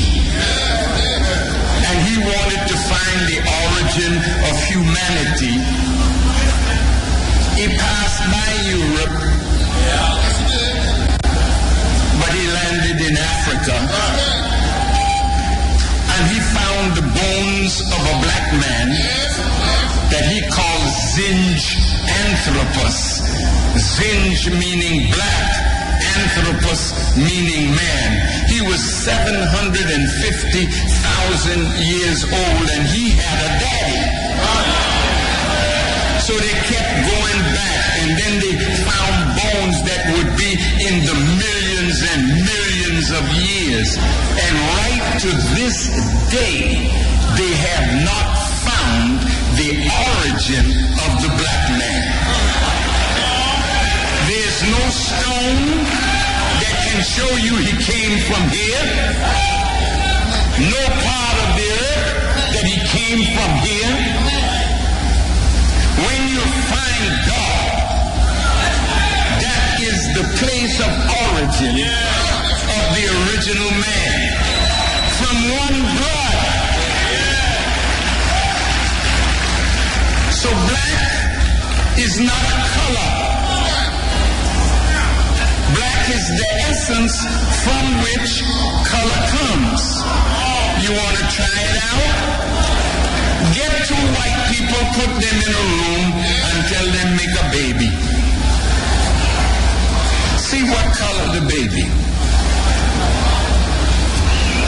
Maybe one will come out a little darker than the other, but they're all white. They ain't coming out looking like you. That's the point. They cannot produce yellow. They cannot produce brown. And they sure cannot produce red or black. Now that's not hate.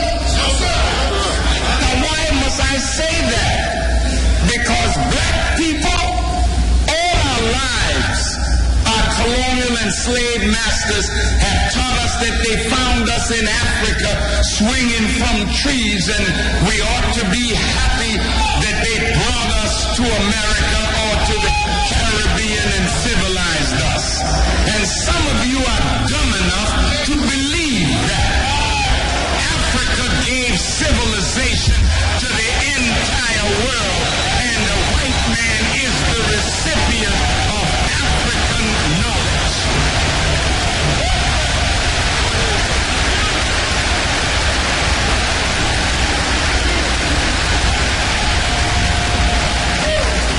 Give me a few more minutes.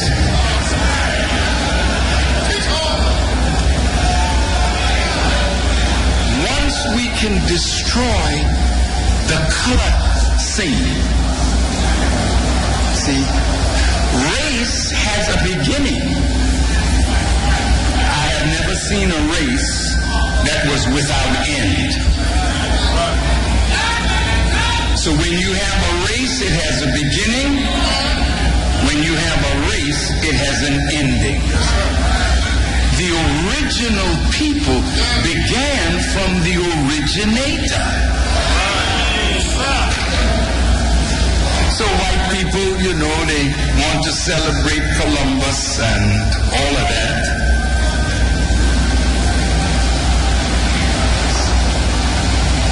But we have to get away from the mentality that they were first. And if they are not first, the question should be in our minds, how did they become the masters of all of the people of the earth? I think that's a legitimate question. Have you ever heard this axiom? Two things cannot occupy the same space at the same time.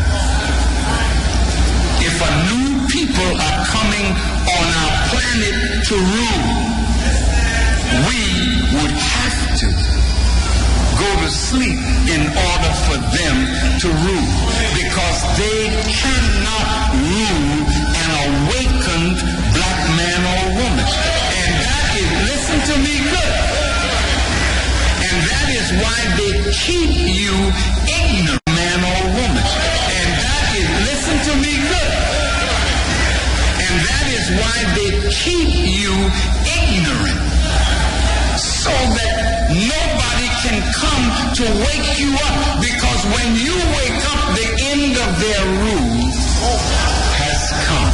So anybody that can wake you up is a dangerous person to white supremacy. Now,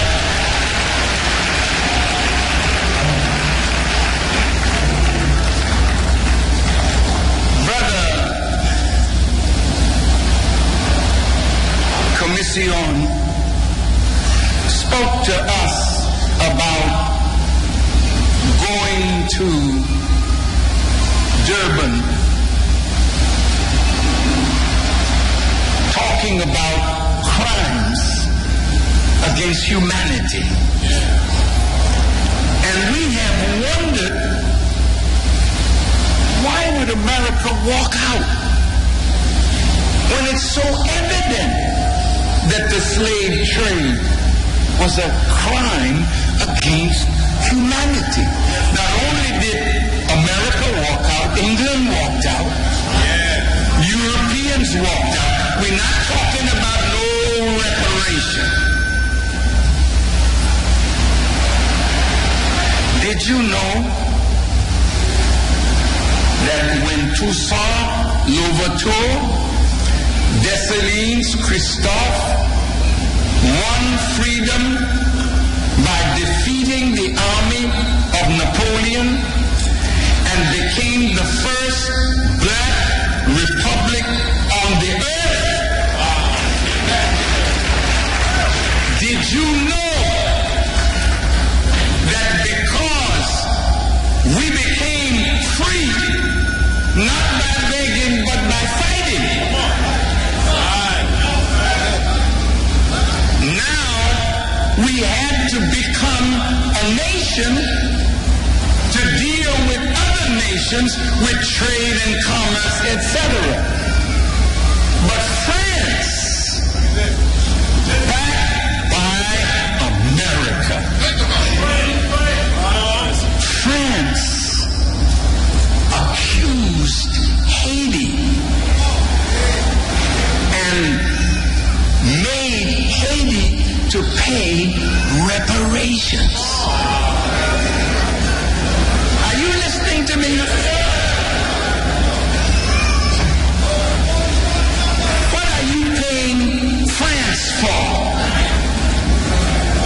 France said, you took my property. Listen good now.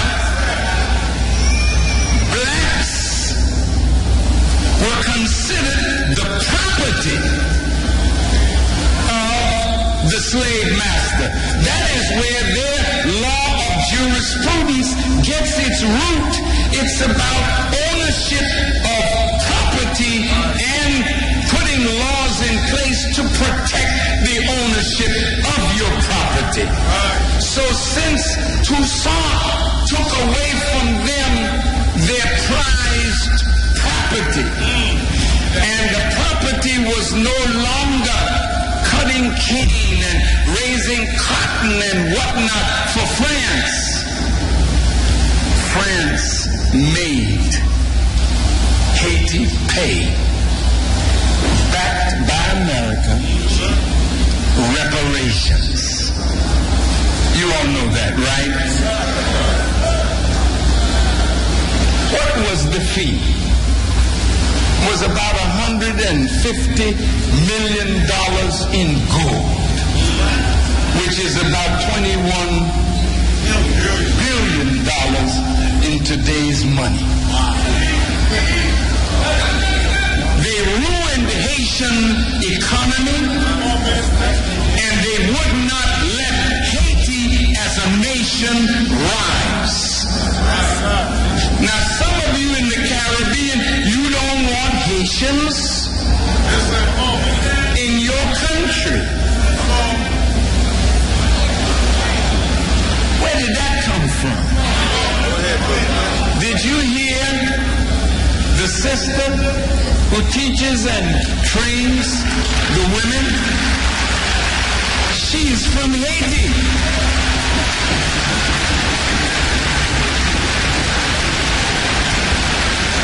We couldn't have had a better teacher of the women than my Haitian sister. And she finds among us, we're not looking at the fact that she was born in Haiti. We're looking at the brilliance of her mind to lift us from where we were to where we are.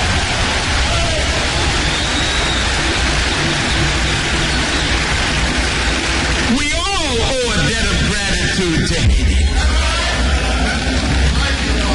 Now, listen.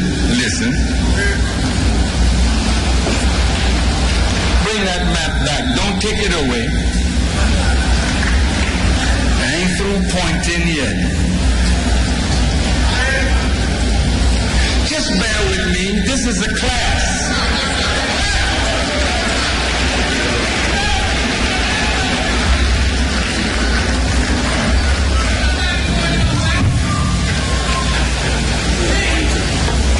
Now, I'm almost where I want to go. Now, when Christopher Columbus got misdirected and found his way to this island called, at that time he named it Hispaniola. That island now is divided. On one side it's French, and the other side it's Spanish. And they're not getting along well. You hear me? The Haitian side is the black side. The Dominican side is the brown side with some black in there because we're the root of you too.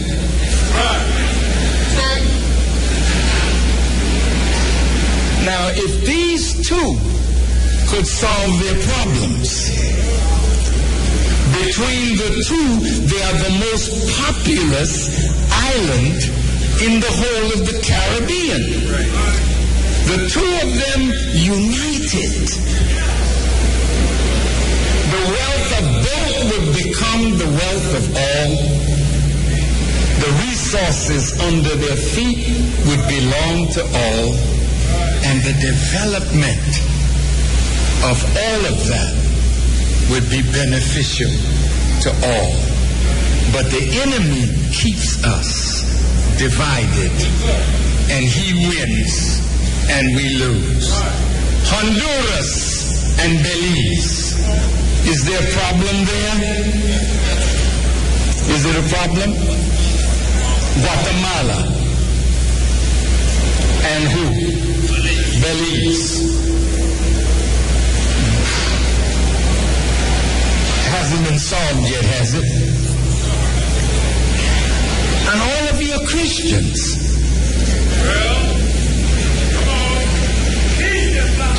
How could you be a Christian and have a problem with your brother or sister Christian and the Spirit of Christ not be present to help you solve your problem?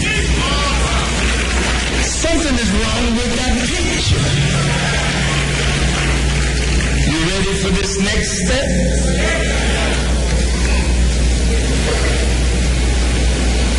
When you talk about reparations, you can't leave the Pope out.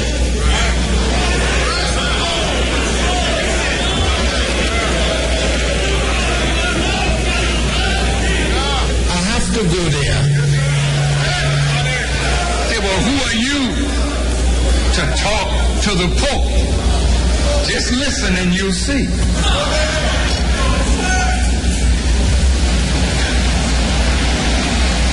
There was something in the Catholic Church called the Papal Bulls, B-U-L-L-S, authorizing slavery. It's a type of letter, patent, or charter issued by a pope of the Catholic Church. It is named after the lead seal bulla that was appended to the end of a communication in order to authenticate it. The Catholic Church in 1452, Pope Nicholas V issued a papal bull called the Dum Diversas that granted Portugal and Spain full and free permission to invade, search out, capture, and subjugate unbelievers and enemies of Christ wherever they may be, and to reduce their persons into perpetual slavery.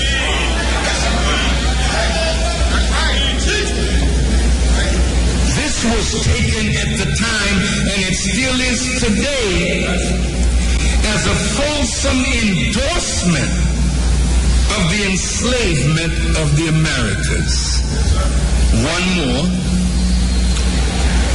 The Roman Pontiff is a papal bull written in 1455 by Nicholas V to King Alfonso of Portugal.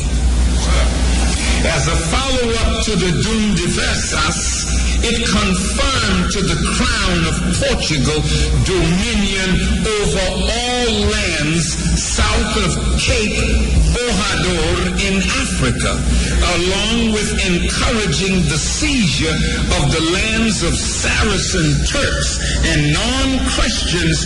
It repeated the earlier bull's permission for the enslavement of such people. So when we are asking for reparations, we can't leave the church out.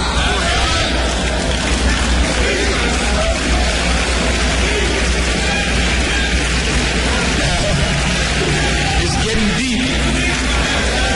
It's getting deep. You can't leave the Pope out.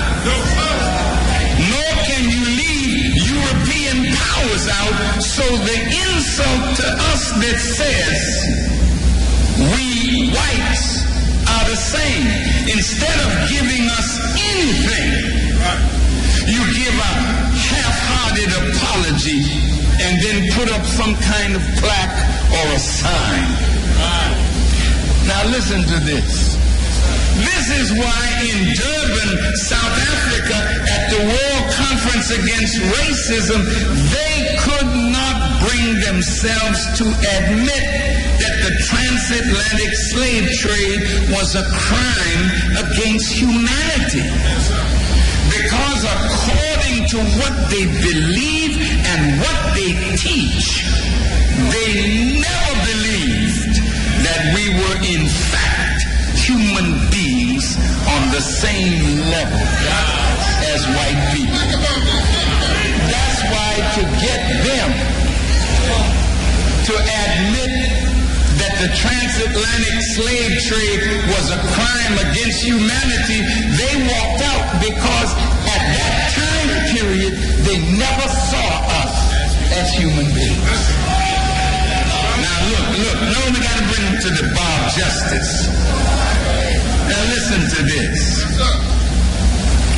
There's a Christian and Jewish view of black people. Go ahead, brother. And this started from a Jewish rabbi. Yes, sir. And this is written in the Talmud. Yes. That we are the children of Ham. Cursed black by God to be slaves of white people. Jewish rabbis actually altered the prophecies of the Bible, reinterpreting the story of Noah to make it appear that God cursed all black people.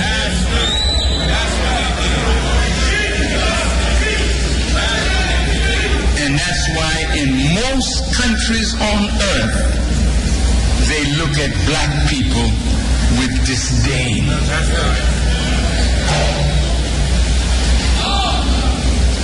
Now, those of you who think I'm anti-Semitic, and you put it in your paper, it's a shame that Farrakhan is coming and he's going to upset our Jewish brethren.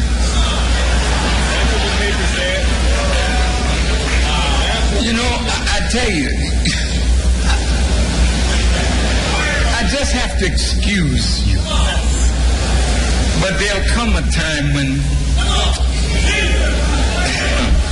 you won't be excused, because you are accusing me without any knowledge of me. That's right.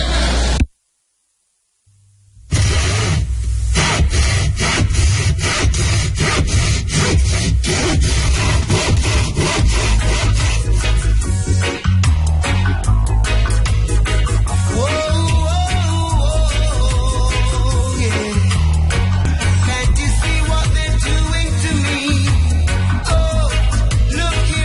Yeah, this is the Cutting Edge on RFM. You know, we just play a portion of the speech given by Louis Farrakhan at the National Arena Sunday, celebrating the 90th anniversary of the Million Man March.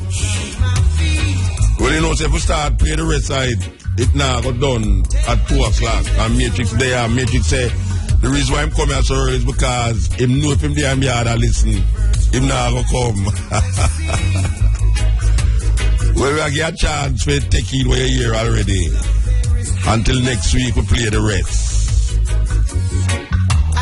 Serious thing. Whole heap of things the man touch pan. Whole heap of things him touch pan. Believe you me. The message is right. This is the Cutting Edge on RFM. So, you know, so we have a little portion left. If anyone want to call, you can call. You know, I don't know what we can say at the time where we left at still, but we'll go and play some John Holt music, yes, until we get a phone call.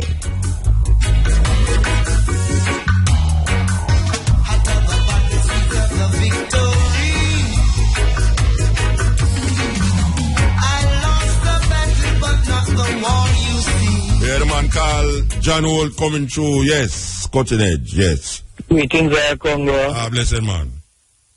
Like the family, the family of the Virgin brother John Holt. Yeah.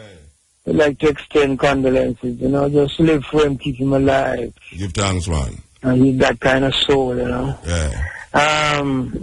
Give thanks for echoing part of the messages, you know, that it was good to be there. Yeah, of course. Good to be there, man. It was very good to be there. It was very good to be there. You know, I want to be quickly at the Bakar. Thanks for sharing some words from Bakar too. Abu Bakar. I hope people listen and see the type of man the man is, you know. Yeah. Even by the little utterances that he did, you know, with the kind of transformation the man, you know, willing to take as a black conscious man, you know. Yeah, man. Yeah. The non-entry and the turning back in Jamaica, though. What I like for especially militant people in Jamaica, you know, to realize that the fear that exists in the Westminster style government in Jamaica, you know? Whatever connection the government will have, whether with America or who, you know? And I like to implore, you know, the kind of revolutionary spirits in Jamaica to take the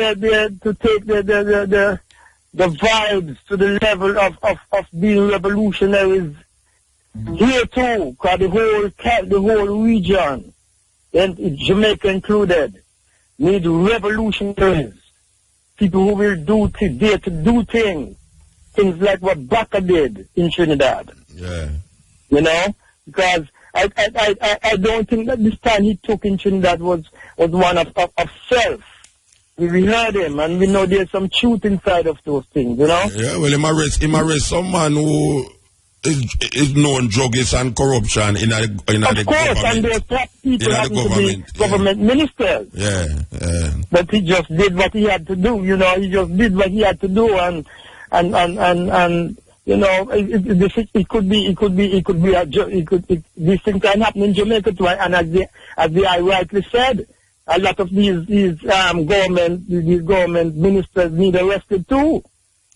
That we say, and we say it all the while every day, you know, but so we are just there in revolutionary spirits in Jamaica to do the same thing when the time comes, you know. Yeah, man. And do not see Bakar as they see him. Yes. We have to embrace. Yeah, we have to look on the thing and say, why are they saying this thing? And when them say it, we have to find out why them say it. And when we hear why them say it, will we now then say that them right? Because most of the time they're wrong. And we'll go and brethren, give thanks. Yeah, this time to the time. Yeah, bless them, man.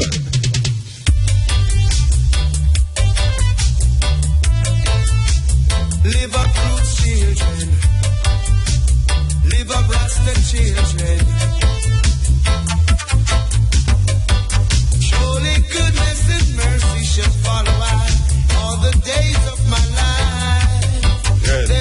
Touching Edge.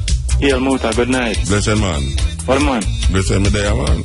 Well, we just want to send out blessings and love, you know, plenty work, yourself, Kabu, and the Irish family. We're proud of what y'all doing. It is a real pleasure to hear this now. I try to find it Sunday afternoon on the radio somewhere. Maybe never had look hard enough. Right, you mean the speech?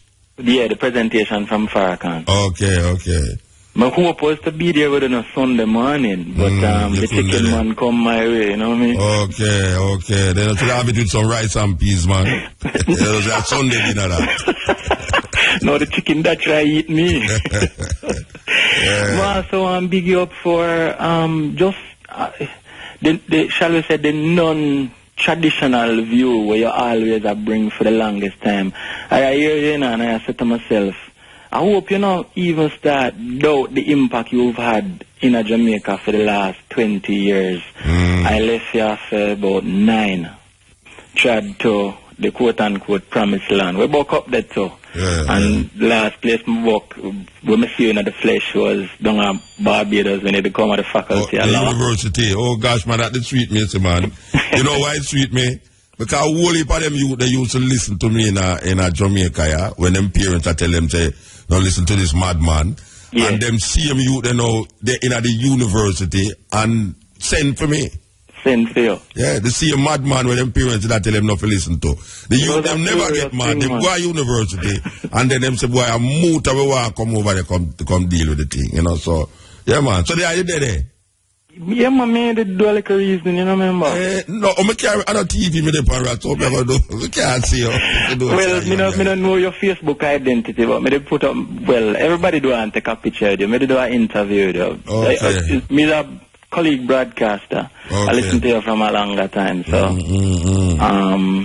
that's why you recognize it's a really big impact you've had, and even though sometimes it come like you're not being heard, me ask tonight, where in a sense the messenger I say differently from what y'all been saying over all these years.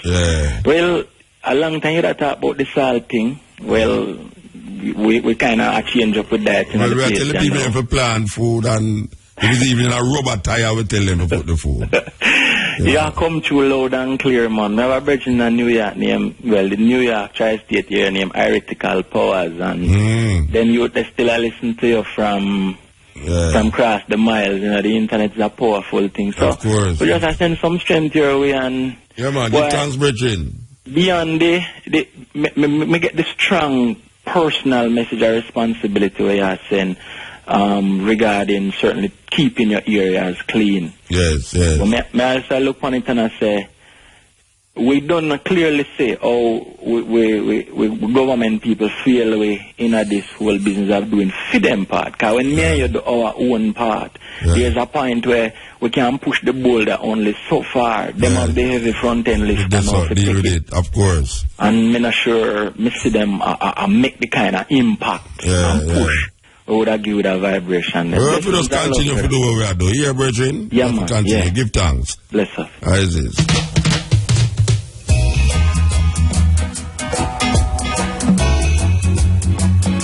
A man called John Holt. 1,000 tons gold. Baby, I'ma want you. Baby, I'ma need you. Baby, I'm crazy, but I just can't live without your loving. Yeah. May I tell you that tune that's sweet? Yes. Yes, Muta.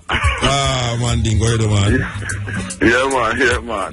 You know, I just want to say first that, you know, condolences to the family and friends and fans of one of our greatest singers ever, Sir John Holt. Yeah, man.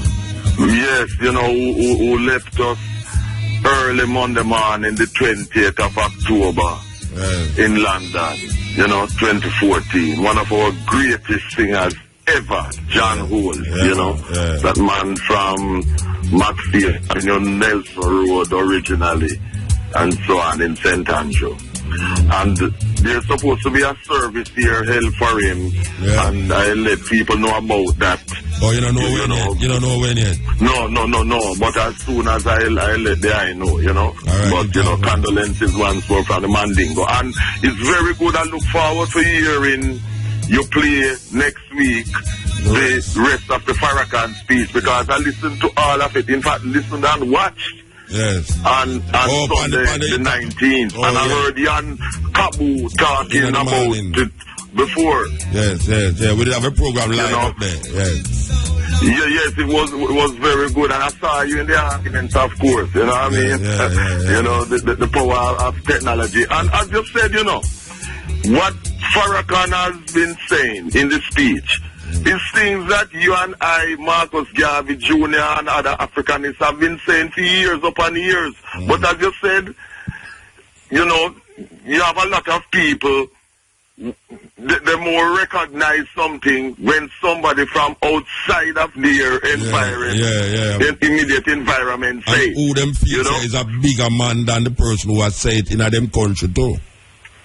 Yes, because you ever know the saying, familiarity breeds contempt. When people see you all the while are used to you, some of them tend to take you for granted. But somebody like a Farrakhan who they're not really going to come in personal contact with or see regularly, you know, they accept more what they are saying. But the message that he gave, which is the messages that all of us as Africans, conscious Africans have been given, was very, very good. Very, very good. And I know it shaped up those racists and the stooges who are following them from what he had to say, because it really shook them up, you know, the emancipation from mental slavery, because what he did there on Sunday was just the latest delivery to free up the minds of our people, as Marcus Garvey said that we should do, you know. Great thing by Farrakhan, you know, every time. And of course we have to remember Malcolm X, who was the one who brought him into the Nation of Islam. And Farrakhan and who also brought in Muhammad Ali into the Nation of Islam. And of course Malcolm X is the man who popularized the Nation of Islam. Elijah Muhammad, the founder, yes, but it's Malcolm X. And we remember Muta so much when we go into Kingston Technical, that when we read in the autobiography of Malcolm X, it was banned. The ULA regime, it was made it, we could be locked up. Black Power book. I did take off the cover of my one and put one little novel, you know, them little, something like a little Mills and Boone novel. Mills and Boone novel, yes. I take off the cover and put on one of them cover there because, hey, you know, say, I don't know if you know this still, you know, but Ben Rudy and Jingles and all them, they have a little organization, you know, and I think I do in the Bakar Patrick City, one of them two places there where them go raid, police raided to get Julian Jingles and things, police raided to get the book them, you know, and my mother hear it over the radio, you know. Say police are raided this place about book, you know, and she take the book them and carry them on James Street gully, go dump them, you know, Rasta. Cause she afraid the police, cause ban book, all of them are ban book. Yes. So we sure that the raid, she take up your books them, we show them where, because she had said, you know, when police come out yard, come lick down the yard with all them book there, you know. A serious thing, so. I think at that time you live by text lane, don't have text lane. That is how dangerous it was, you know. That is how terrible it was.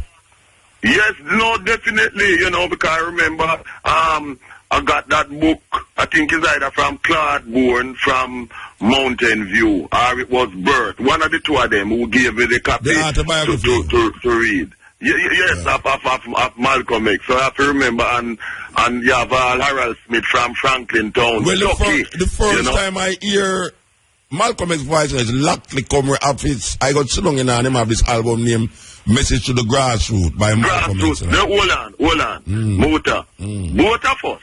because Laxi had carried the album from England. Yes. And he made us listen to Message to the Grassroots. Right now, I'm office so long I listen to it. Yes, as we come in through the entrances office, to the left here, you remember? Oh, you mean, I remember, man. I can't forget that, man.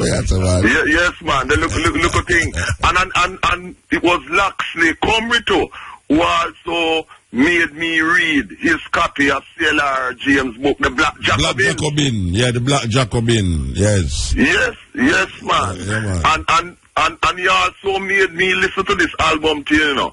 When Stuart Carmichael, later on Kwame Ture, came to England in about 67, The Dialectics of Liberation, he had that album too.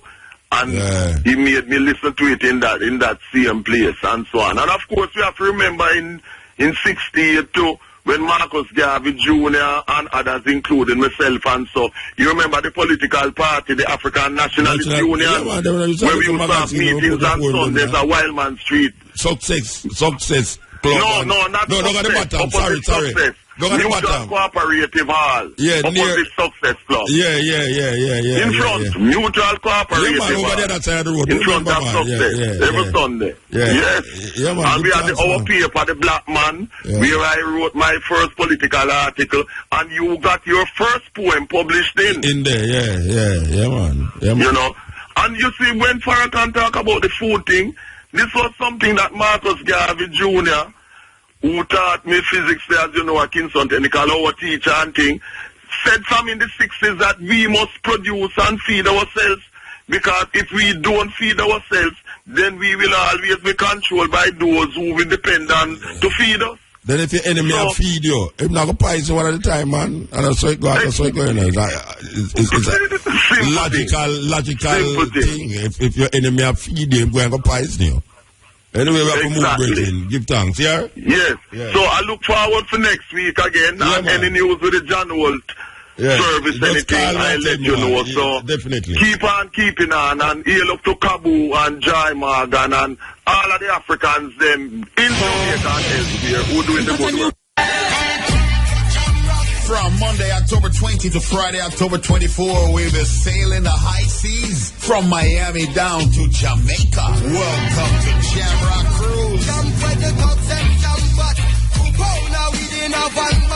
And it's all live and recorded on IRA FM from the ship, the Norwegian Pearl. Join me, Ron Mouchette, on the Wake Up Call. We sail off from Miami on Monday, October 20. Dock in Montego Bay, Jamaica on Wednesday, October 22. Then sail up to Ocho Rios on Thursday, October 23. We'll be sailing in with thousands of guests, plus the best of the best. Damian Marley, Stephen Marley, Julian Marley, Joe Mercer, Black Amai, Christopher Ellis, Itana, Sham, Bounty Killer, Jack Hero, Biffy, Shaggy, Sean Paul, David Rodigan, Mighty Crown, Stone Love, and more. Courtesy of Lime. Value every moment, and the Lime Champions Cup. Nutsford Express, covering the north and south coast. Leave the driving to us. Total Tools, sales, repairs, and rentals. Ocheria, Port Antonio, and Kingston. Total Tools, Kaput, Better Wheels Parts Depot, Galena, St. Mary, Port Antonio, Portland. Cokehead sale held over till October 26th. All week, win Reggae Euphoria albums from Mr. Vegas on the Wake Up Call. Welcome to Jamrock Cruise with me, Ron Mouchette, from the Norwegian Pearl on IRA FM, the number one. Some boy not know this. Them only come around like tourists and the...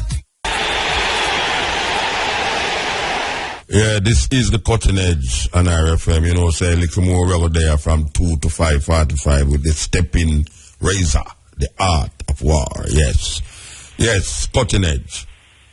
Yeah, man, Kev. Yes, good night, my man, as Uncle Muta. Blessed man. Yeah, man, boy, stealing up our camp. You know? When love comes up on you like a thief in the night. What you talking about? We don't play them tune already.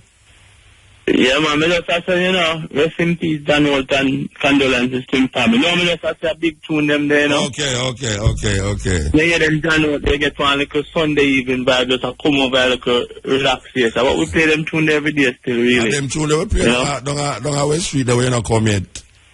We just come, man, in time. Why the speech, more, the Farrakhan speech, man, very serious. Yes. I listen, I laugh, but you know I laugh still, cause them thing I think what you say every week, you know? Yeah. Every week on the board program them. So me just really listen and laugh. Yeah, I see a message, but I really just come from a different messenger. Different word. You know? Yeah, man, that's true, man. Yeah. Yeah, man, I have an American brethren who described to me when him go at Million March, and he must tell me, say, the day the man is like, a best day in my life, when him go at the first one. 19 years ago, yeah. He must say, yeah, how peaceful it is, and he must say, you see, where do you keep again? Washington. He must say, I say, all them state there, the state, them neighboring state, the murder them, no murder. Like, if you have much murder, almost 2 or 3 murder, I'm saying, at the whole period of time when the Million Man March are going. They know the movement, they're powerful. Yeah. You know? Yeah, man, and the sisters, them, It was a wonderful thing, man. Yeah, man, and the sisters, them, they make sure the place no lit up, to show you how they move, organized. You know, they must say, they must take up things, and because they know when them finish them meeting now, them say, look how them lit at the place. So, sometimes we have the movement, and, you know, organized. You know what I mean? Yeah. And even certain say the police them they are trying to intimidate the sister them and walk close behind them with gun. As even some man want to move to them and mash up the whole thing, and some elders have just say boy hold it down. So if you see how they will use them tactics to even undermine the whole thing, you know? Yeah, man. Anyway, give man, you know, so we tune in our we don't miss tickets for you. Your sister the day though, your sister the day she come check, man. Yeah, she tell me, man, wonderful, you know? Yeah, man, give thanks, brethren, yeah? Yeah, man, big up brother, bro, man, I see my car, but I'm going to continue to go and stuff. Alright. Baby, don't changing to try and please me. Yes, Cotton Edge. Yes, Blessed Water. Blessed man. Yeah, man. Good program. Yeah, you give thanks. I just want to highlight something here, you know? Jamaica shouldn't be a country where really running behind with this disease thing, you know? Because from way back in the 60s, it was a Jamaican scientist who let the world know that there's the Aedes aegypti cause dengue fever. You know? And, yeah, man, the Jamaican scientist let the world know that is rat cause leptospirosis. And there's yeah, man, there's Louis Grant. You know? Yeah. In start, the arbor, like, the study of the disease. They make a smart in the disease, you know? Yeah. So, and the tradition that started in Jamaica so long, where that doesn't reach such a height of excellence with it, and never even just, you know, just do it and liberate himself. It actually start a unit, you know? They actually follow up on them thing there, you know? Yeah. As Jamaicans, I never hear that name mentioned one time in a whole thing. So a man bring to the world the knowledge that is dengue fever cause leptospirosis. You know, so a man bring to the world the knowledge that is rat cause leptospirosis. Yes. You know, one time they had a disease in a Portland. Then equine encephalitis, they have all of the corn, donkey, and help in the hole, donkey and horse and everything there. And then they come with a plan to save them using quarantine. What's his name? Lou Grant, what's his name? Louis Grant, Professor Louis Grant. Louis Grant. All right, we have to go look him up. Louis Grant. Yeah, man, look him up, man, to know about him, you know. All right, Bridget, give thanks, yeah? Yeah, man. Yes. Any better? I love you just the way you are. I don't want to learn that way, 'cause it's the hard way. Call me anything you want. Yes, Cotton Edge. Yes, sir. Blessed Lord. Blessed man. No, man, I give thanks to the beautiful speech Louis Farrakhan, you know? Yeah. Yeah, and John Holt is a beautiful inspiration to I. That man from our youth, I just love him tune them, you know? God bless him soul. Yeah, but the most important thing with the speech is, more than even the food of the plant, it's like, I said, the man I said, the repatriation thing now go work for me, and I see that too, you know. The repatriation, they never mention about repatriation, man. Yeah, man, reparation, I should say. Yeah, what you say about reparation? We shouldn't even think we try to get no money, because we now go get no money from them people. No, you see, you never listen to him I say properly, you know. Yeah. You never listen to him I say properly. Yeah. See, so what you really have to do now, you have to go now figure out how you get back the tape or go up on YouTube anyway there and listen back it.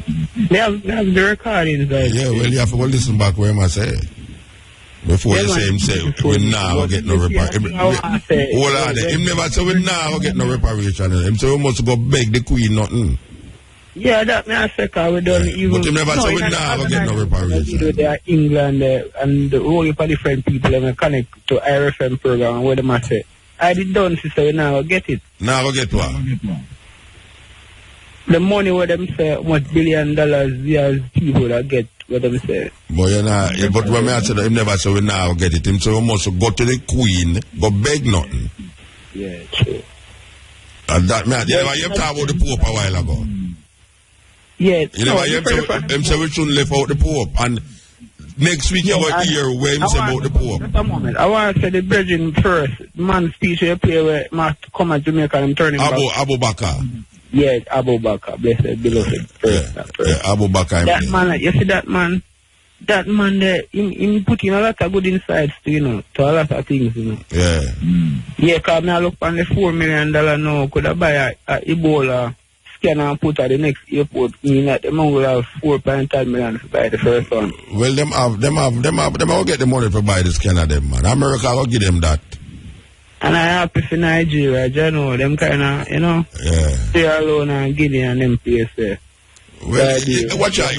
Next year, them tired, you know more about no, man, because they're going to have like some test, laboratory. Test them and test all the things. You remember the AIDS thing did come up same way too, you know.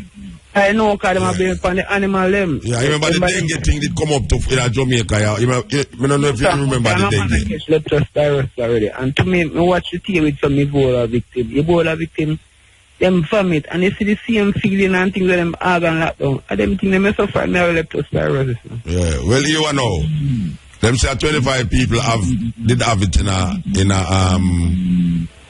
Nigeria and 8 dead. So the majority of them did live. So something them did do. Why them live? So we have to go find out where them Nigeria did do why them live. Austin and BBC, and I listen to them last night, even first night, I play a program where from December, the first victim is a baby. So I say, oh, the baby first the contract Ebola. That don't look normal. That like it's a vaccine injecting at the baby. And then the World Health Organization now make it get out of hand. See, like, it's a market disease. No, but it's not the first Ebola come up in Africa, you know. Remember I said in the 90s it did terrible down there too, you know. As a test run, cause when you pay the eugenics thing, would I love to pay back that theater with the money them get from Germany, bring to America with the CIA people them, and I bring the whole heap of vaccine and disease and fuck them, and then you know start test on the HIV thing and the different animal virus and put in a different animal and test them, you know? Yeah. Well, Papa, give thanks to the works, you know? Yeah, man, give thanks, Virgin. They are. All right, continue. No love, you know? Yeah. Taboo. Continue. Yes. All right, go.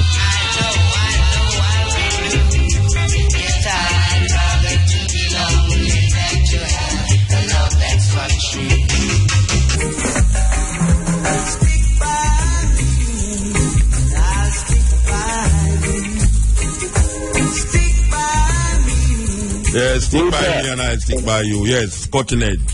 Muta. Cutting edge. Yes, Muta, cutting edge. Yes, cutting edge, No, ask me that again, you know. I'm say cutting edge, go on. Yeah, man, blessing. Yes, sir. Yeah, man, the father can teach you, you know. Yeah, man, the man unique, and, you know, I hope a lot of black people open their eyes and see what really go through already and what can happen again, and I make them to me because this a war is not a one-man thing or a two-man thing. Everybody has a boy. So like for me, I don't like this fella cannot do with them. I say, but me like to know what we are doing, what we are saying, oh, so, you know. So what you are saying? Tell me what you are saying. I'm on, you know, I'm on, I said the same in my youth. I just, because of this opportunity and certain things, you know, your voice cannot be heard and, cause I'm not really in a high society and all these things, you know. Okay. Might that sound foolish, but that's true. When you say that in a high society, how that relate to where I'm going? Well, I don't recognize, you know. Okay. You know, the artists and I don't write no book and all these things, because I'm not so bright. Oh, you're not so bright. I buy a book from the eye one time, you know. So why you carry down yourself? Why you carry down yourself? So I say you're not so bright. Why you? That's true. I don't really have to know myself, but the truth, I know the truth. Then no, what do you mean you're not so bright? When somebody not so bright, what that mean? I'm not educated. You have whole heap of people educated in no sense, you know. But no, that's a lot educated. You have, sometimes you have intelligence and education. Sometimes it's better you have intelligence than education. Yeah, well, I wouldn't say I don't have no intelligence. That's true. Then if you're not bright, then man, if you have intelligence, you can't discern things. You're bright, man. That's true. Yes, sir. We can't keep one time, I buy one book from the eye of a pole, and you know, I'm like me also night time and burn on me house and burn up all of my good book them. Yeah, man, I buy one book from the eye and New World, and I don't think I tell you. So you build back the house? Yeah, man, I'm like me house and burn it. No, you build back the house? No, it was a two-story house, no, wood up at top and concrete at bottom. So I never kind of picked up downstairs. Oh, so you fix up back the house there? You fix it up back? Build back the upstairs, because you know, the money free. Then you have to go buy back the book them to man? Well, yeah, I buy back some book little by little, but I still want the New World, I see it again. Yeah. But I just more from the idea I still sell books. No, you have a brother named Kirky who sell the book them, you know. Kirky. Iration, yes. I need a sister piece, something and all them. Yeah, anything where you see him there, everywhere him go. Okay. It is a mobile bookstore. Yeah. So you can look out for your next store still. Watch it. Anyway, we have a more. So what I said, I will play the next piece. I'm Next week, yeah. It's too long for play, you know. You know, man, you know, say the day the day when it go and meet up the chick virus, I know it no let me go good. I heard there's a whole heap of people have it on a Sunday. It's like everybody have it this Saturday night. That them no get to come the Sunday. That's true, man. Yeah. That's true. I know it no let me go good, man. Sleep and wake up, man. Yeah. I have some pain in my ears, but you know, so bad like that. I now follow them and them aspirin and them this and that, you know. I man use some herbal thing and. Like what kind of herbal thing I use? Well, I have the Guinean weed, and I use garlic, and I use the one with them, what them called again, the merengue. Yeah, man, eat all the merengue, the leaf of them just like that, you know. I eat a workout for you now. You say I eat a workout for you now. Yeah, you know, say the virus, unless in a way. But you know something, every time I listen to somebody, them tell you about something different when they mix up. It come like say if you mix up all actually if it get you right. You think that's special, not just you. And that I say it's like a mind thing because everybody tell me about when they mix up, it get you right. Everybody tell me say maybe try to go to a road and get some banana leaf and mix it up and come here some banana leaf, the dry banana leaf, good for high blood pressure too, you know. No, but if everybody call me, when we ask a man, what you take for your chickpea? Him tell you, everybody tell you a different bush. Some may say, all right, so we just go, they go get some banana leaf and mix that up and some leaf. Come here, man, at the television and say, well, if take out every bush on our yard, all the flowers there, him take make tea. So you know, say, God, anyway. That's true, man. It's when you're desperate, man. Yeah. That's true, man. Desperation kill you too, you know. Watch it. Here, Reggie, my God, yes. So here we are saying, oh. Brian, man. Brian, make me have to get up from here. So the whole night, like tonight, yeah, you know. Brian. Me have to calculate how much money Brian want me tonight, you know, Reggie. Tired Rasta. You better go tell the people upstairs that. Don't tell me. You think it's me a pay you? Hey. Why? Beatrix in the house, man. Beatrix to them. Brand new Apple computer. Oh, me I tell you, man, the man get ambition. You know, the man come with a brand new apple. Yes. Look, the man. And him have the next one, now he fix the next one too, you know. Big things are going on for him, you know. You can't stop him again, you know. Yes, man, we give thanks. Eh? Oh, you mean, man, we like to see progress in life, man. After everything broke the other day and you come here like a jump drive, do every time. Like that brother on the road and so. You love the jump drive, think a good thing still. It tap you from carry the whole heap of luggage. Because I remember when we used to go, when we have play out, you know, the amount of the CD case when we have for play, the whole heap of CD case we walk, and a little trunk them, when we used to buy them. Yeah, oh, no, me never talk about record, you know. Me never talk about record, believe you me. I don't want to beer crate them and beer crate them and... I tell you what, when you look for record, but you're dizzy. You're dizzy. But science and technology, we're glad for it. In many ways, many ways. Some people denounce it, but me not denounce it, Rasta, believe you me. Me not denouncing it. Alibaba.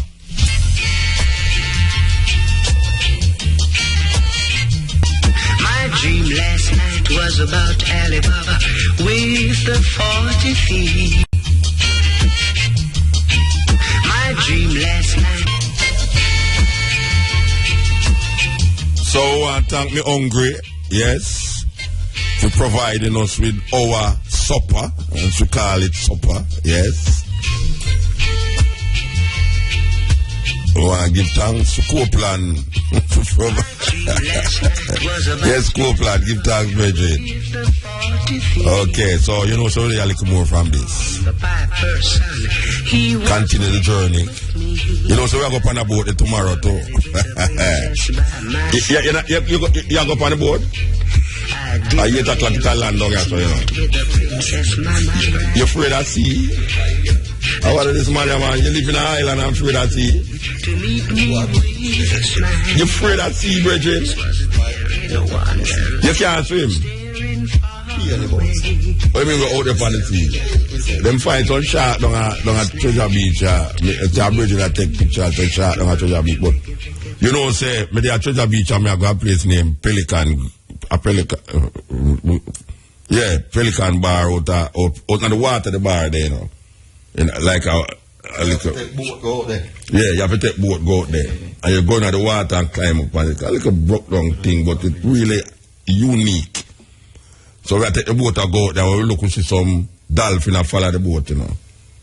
Enough dolphin, you know. My brother just dive into the water and go play with them, you know. Yeah, man. But we are doing so much weird.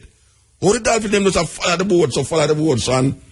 We just slow down the boat, man. You say them friendless species. But you know, that's what I say, me and my brethren dive into the water, go play with the dolphin them. You not gonna do that. That's well. Oh, you mean look up at one them? No, them are a whole heap of dolphin, man. Them just circle the boat and go on and eat the boat and go around the boat and jump. I say, I say, man, I play with dolphin all the while in a movie, you know, I know it's a real thing. We don't go to rooms. Flipper. Yeah, we just go look for my flipper. We just go look for my flipper inside it, so man. Yeah, man. It is sweet, man. It's a joyful thing, man. It's a nice thing still, you know. If you have them around you and, you know, them really, yeah, man, it's nice, man. It's nice. I mean, if you're fearful, though, you will enjoy it. But we never have no fear that if you do it. Because we know it's a dolphin them there. Skin of the dolphins. Yeah. Nice. Oh, gosh, man. Sure, anyway. I got you know, people. I will say a little more with there. You see that tune here, where we are going with? I want a John Holt tune where anytime you hear at a party, everybody get up and dance. It's a cover version of a bridging name. Ronnie Dyson make this tune here. Listen to it. Covered by the great Sir John Holt.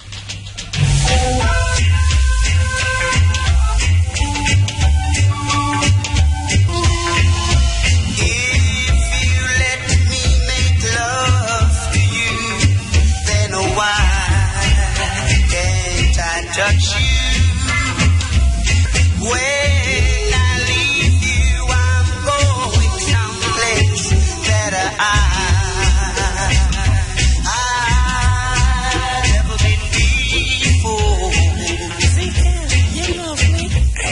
Ezekiel, you're the married again? Ezekiel, the lamp turn over. Ezekiel, the house abandoned. Papa Jesus, who turn off your